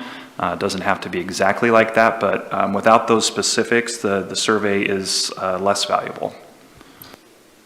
So I want to mention, if you're adding a new item, which is to provide comments, one of the things that we're trying to get you is what funding mechanism is preferred. And so that's one of the reasons why some of the numbers were removed on the third option. Also, because none of those options were discussed at the council level, we didn't feel comfortable that in the survey unless you recognized, okay, those might all be the results. But to keep it to what you're asking for, which is the funding options, means that someone would need to reply. They have to make a decision on those 4. If you have another option where they can submit without, you need to have, and maybe we can work it out that way to where they can't provide suggestions unless they make a decision on one of the above options. But then they could, and then you would need to remove the, maybe, it complicates things because it's then not a survey anymore to get you a specific answer. You're making it a little broader. And so that would be my caveat with that, is with you saying, here are the 6 options, like in option 3, it requires them to make a choice of those 6 options, which I thought was council's goal in determining what funding mechanism is most preferred. Brian? Yeah, thank you, Aaron. I agree that we want it to be simple and straightforward and not complicated, so I will retract my support for a comment section.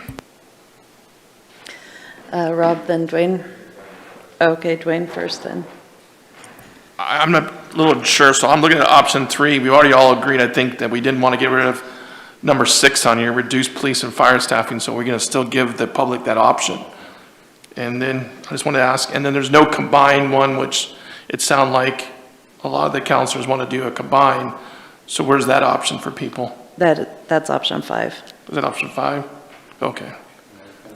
Well, Option 3 gives choices, more choices. well, page 3, but yes, it's option 5 or. But 5 doesn't really tell you how much any of that's going to be a combine. That's the comment that Brian just had, that it eliminates Yeah. numbers. There's a number of issues and moving parts still that, from a staff perspective, our caveat would be the comfort level of what you're putting out there of a number, and then it going outside that parameter. That's the concern with the number. There's things that you still haven't heard. There's decisions that we still haven't made on how it might phased-in approach. What percentage would you like to have go on the utility fee versus how much would you like to assess on a food and beverage tax? There are a lot of moving parts where if you put the numbers up there, we're concerned about you solidifying that. Brian? So I could see us putting out numbers for the first 3 options because those are standalone options: the fee, food and beverage, and general sales tax. Obviously, option 4 and 5 with the combination, we wouldn't need to put numbers to that because that's something to where they could just tell us they want a combination and we could determine what that blend would be. But without some sort of numbers in here for the 3 main funding options, it's going to be really hard for people to give meaningful feedback. I think I skipped you, Rob. Yeah, I would agree with that, especially when, we read in the Courier the other day that utility fee in Medford, I think it was $9 or something like that. So, people might think that's the amount of a utility fee. The only question that I have is, it's one thing if we need, $4.5 million. It's another thing if we need $7.5 million. Those numbers, there is a range. So we'd have to have, I believe, we definitely need to have numbers, but I think we also have to have a range because we're, even on options 1, 2, and 3, because we're not really sure of our level of service, at least we have, not as of this moment anyway.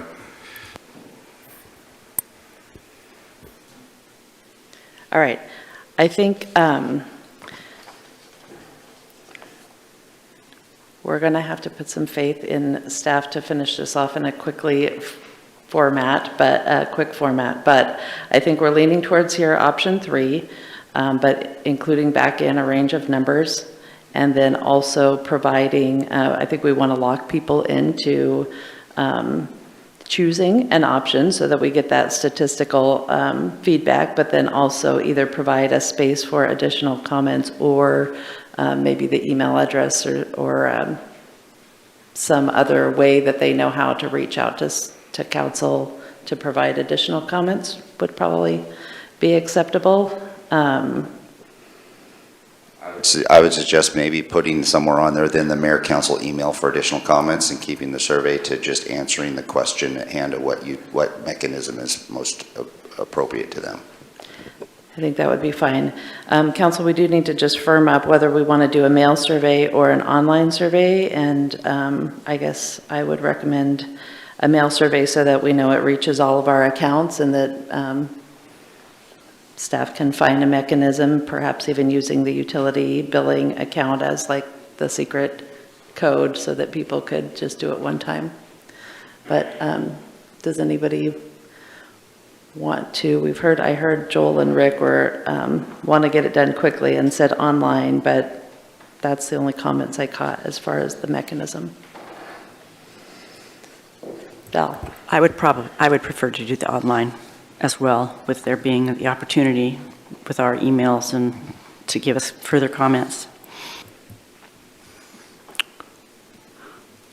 Dwayne?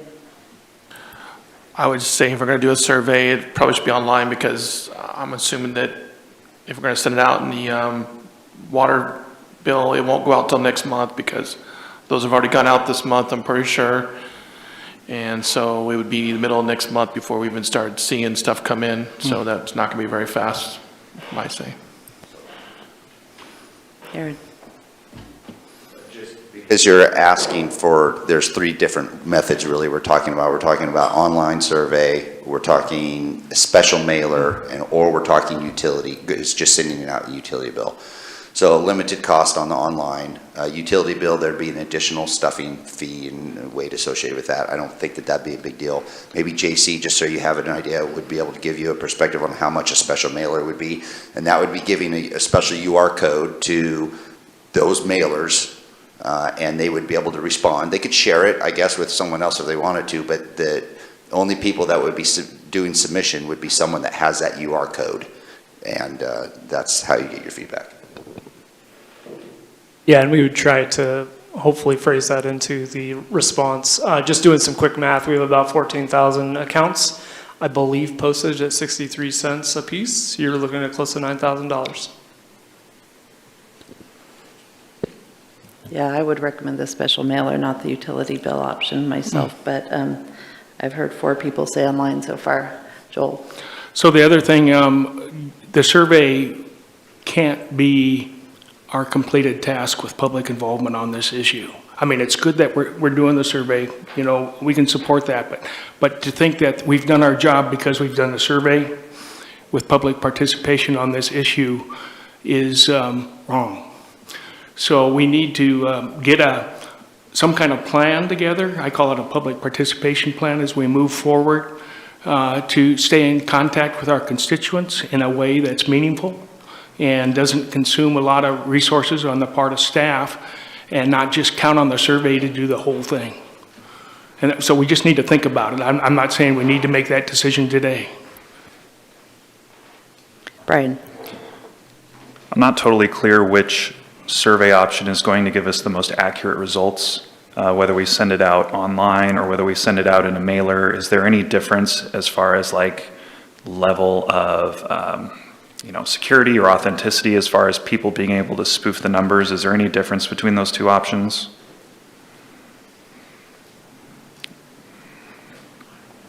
I think it's a mixed bag there.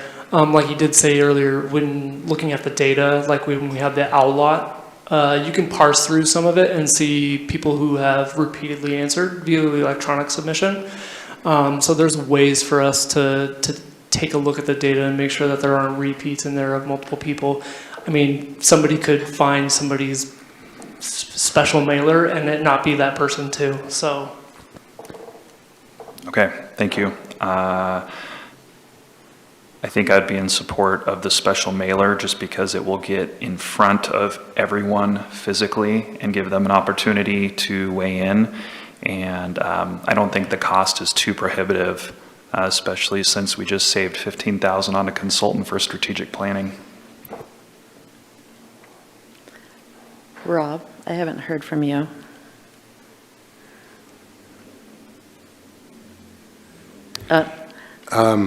I'm in agreement that a special mailer and would, I'm not exactly sure why, but I get a little sense of that it may be slightly more secure, maybe slightly more authentic. I also would agree with Joel. I'd like to see some public participation. I would also not want to see potentially just one, without trying to get overly complicated, I don't really want to see just a 6 o'clock meeting for those people that don't really want to travel at night. I don't want to see just a daytime meeting for those people that have to work. So it adds a level of complexity if we're actually going to take meaningful public comment in person. But I think a special mailer would be my preference. Vanessa?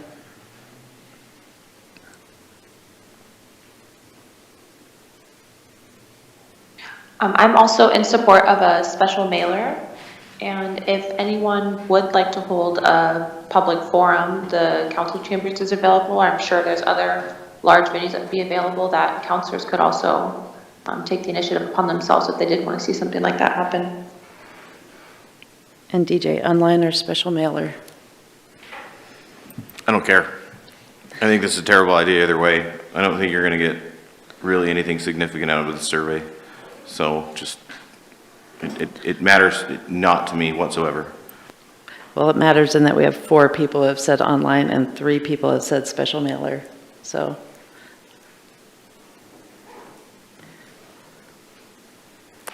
JC? I will say that this wasn't necessarily in the budget.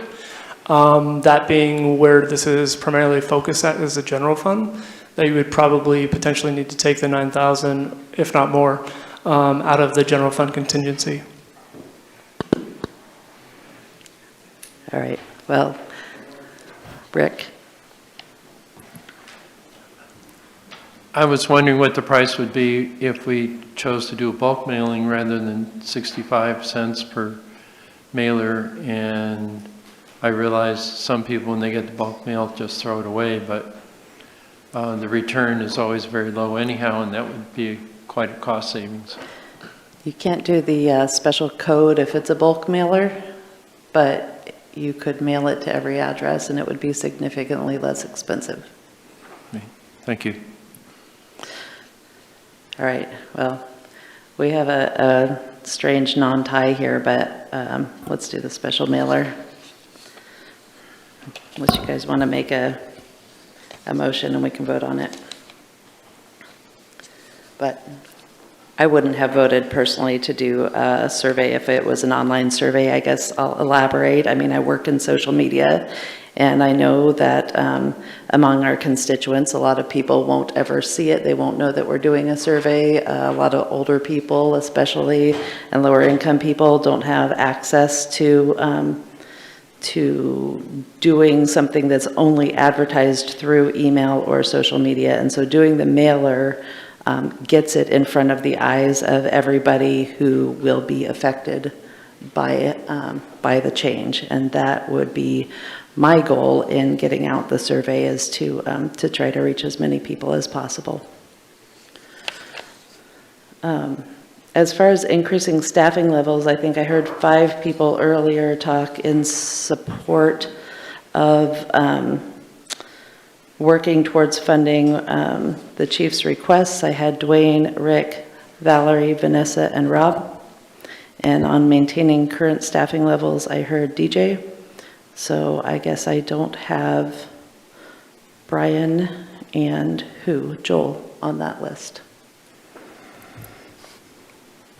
So I favor the incremental increase that the chief and the fire folks have laid out for us, and also to monitor as we go, so that if next year is a little different economic picture, either one way or the other, we make adjustments.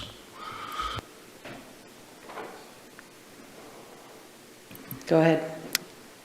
I think I'm probably somewhere between the 2 options. I think we need more staffing. I don't know if I'm comfortable going all the way out on that limb to say we can do all of that staffing that they're asking for, but I certainly agree that we need more, and so I want to work towards that. But it kind of depends on where the funding falls and how that comes in, on what the reality of that situation is. So I guess I'm in the middle a little bit.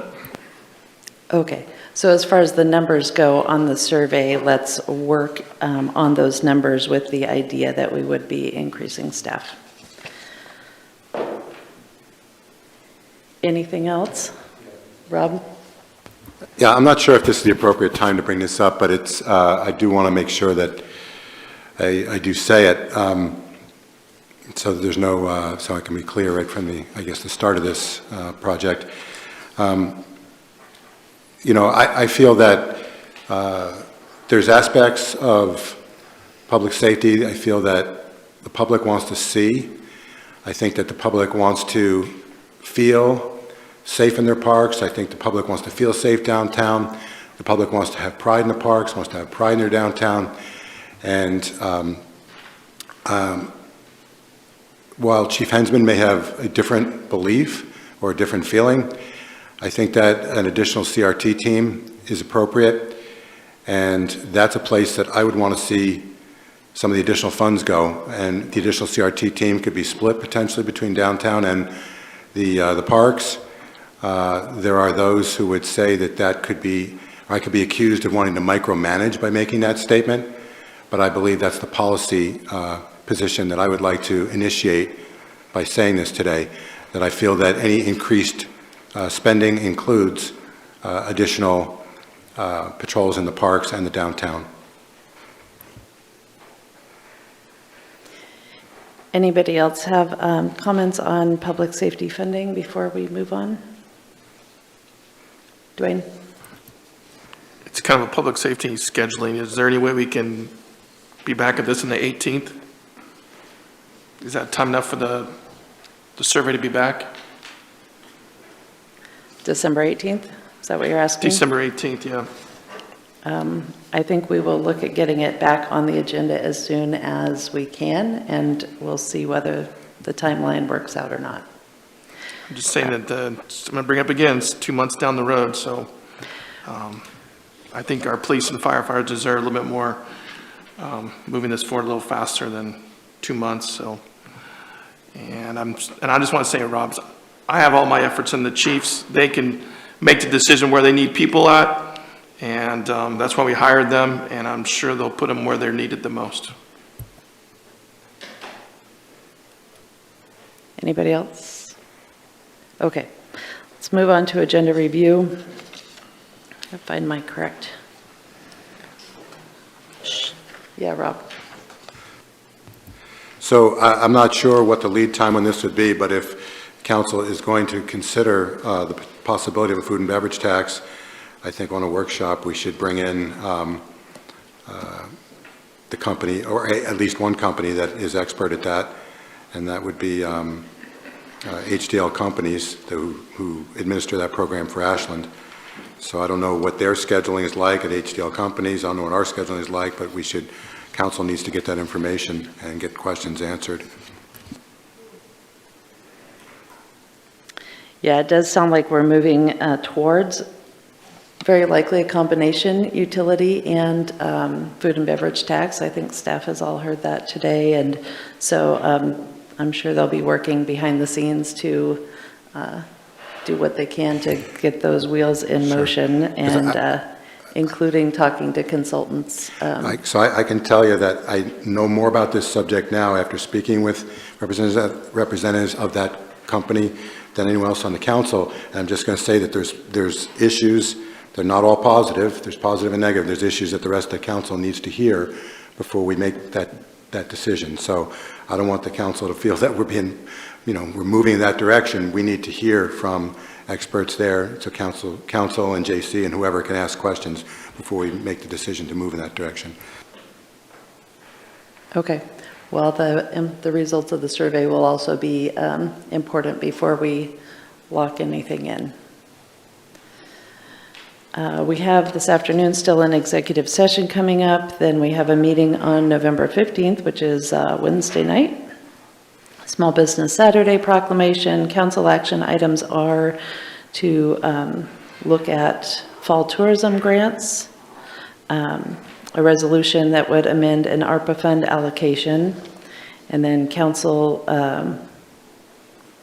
consent calendar items are a resolution that would award the Meadowood Reservoir contract, a resolution to approve the purchase of 4 Chevy Tahoes for police and 1 Chevy Tahoe for fire, and appoint members to the Sustainability and Energy Action Committee, followed by an executive session regarding pending litigation.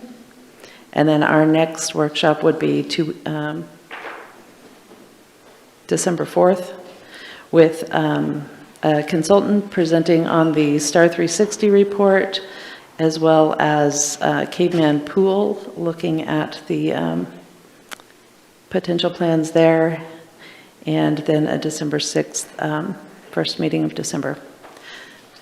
And I heard you, Dwayne, about December 18th, and looking at that particular date, we actually have a meeting on with the HBA, that's the Home Builders Association, regarding some things, as well as the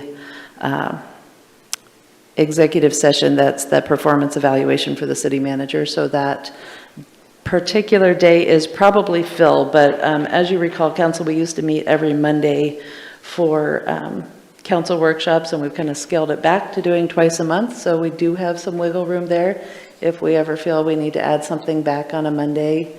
And this came up at the agenda planning meeting last week. There are a number of holidays in January and February that fall on Mondays, and this particular year they were falling on days that we really should be having a workshop. And so you'll see as you move these dates onto your personal calendars that there's some misalignment where our workshop is actually on a different week than where the Wednesday business meeting is.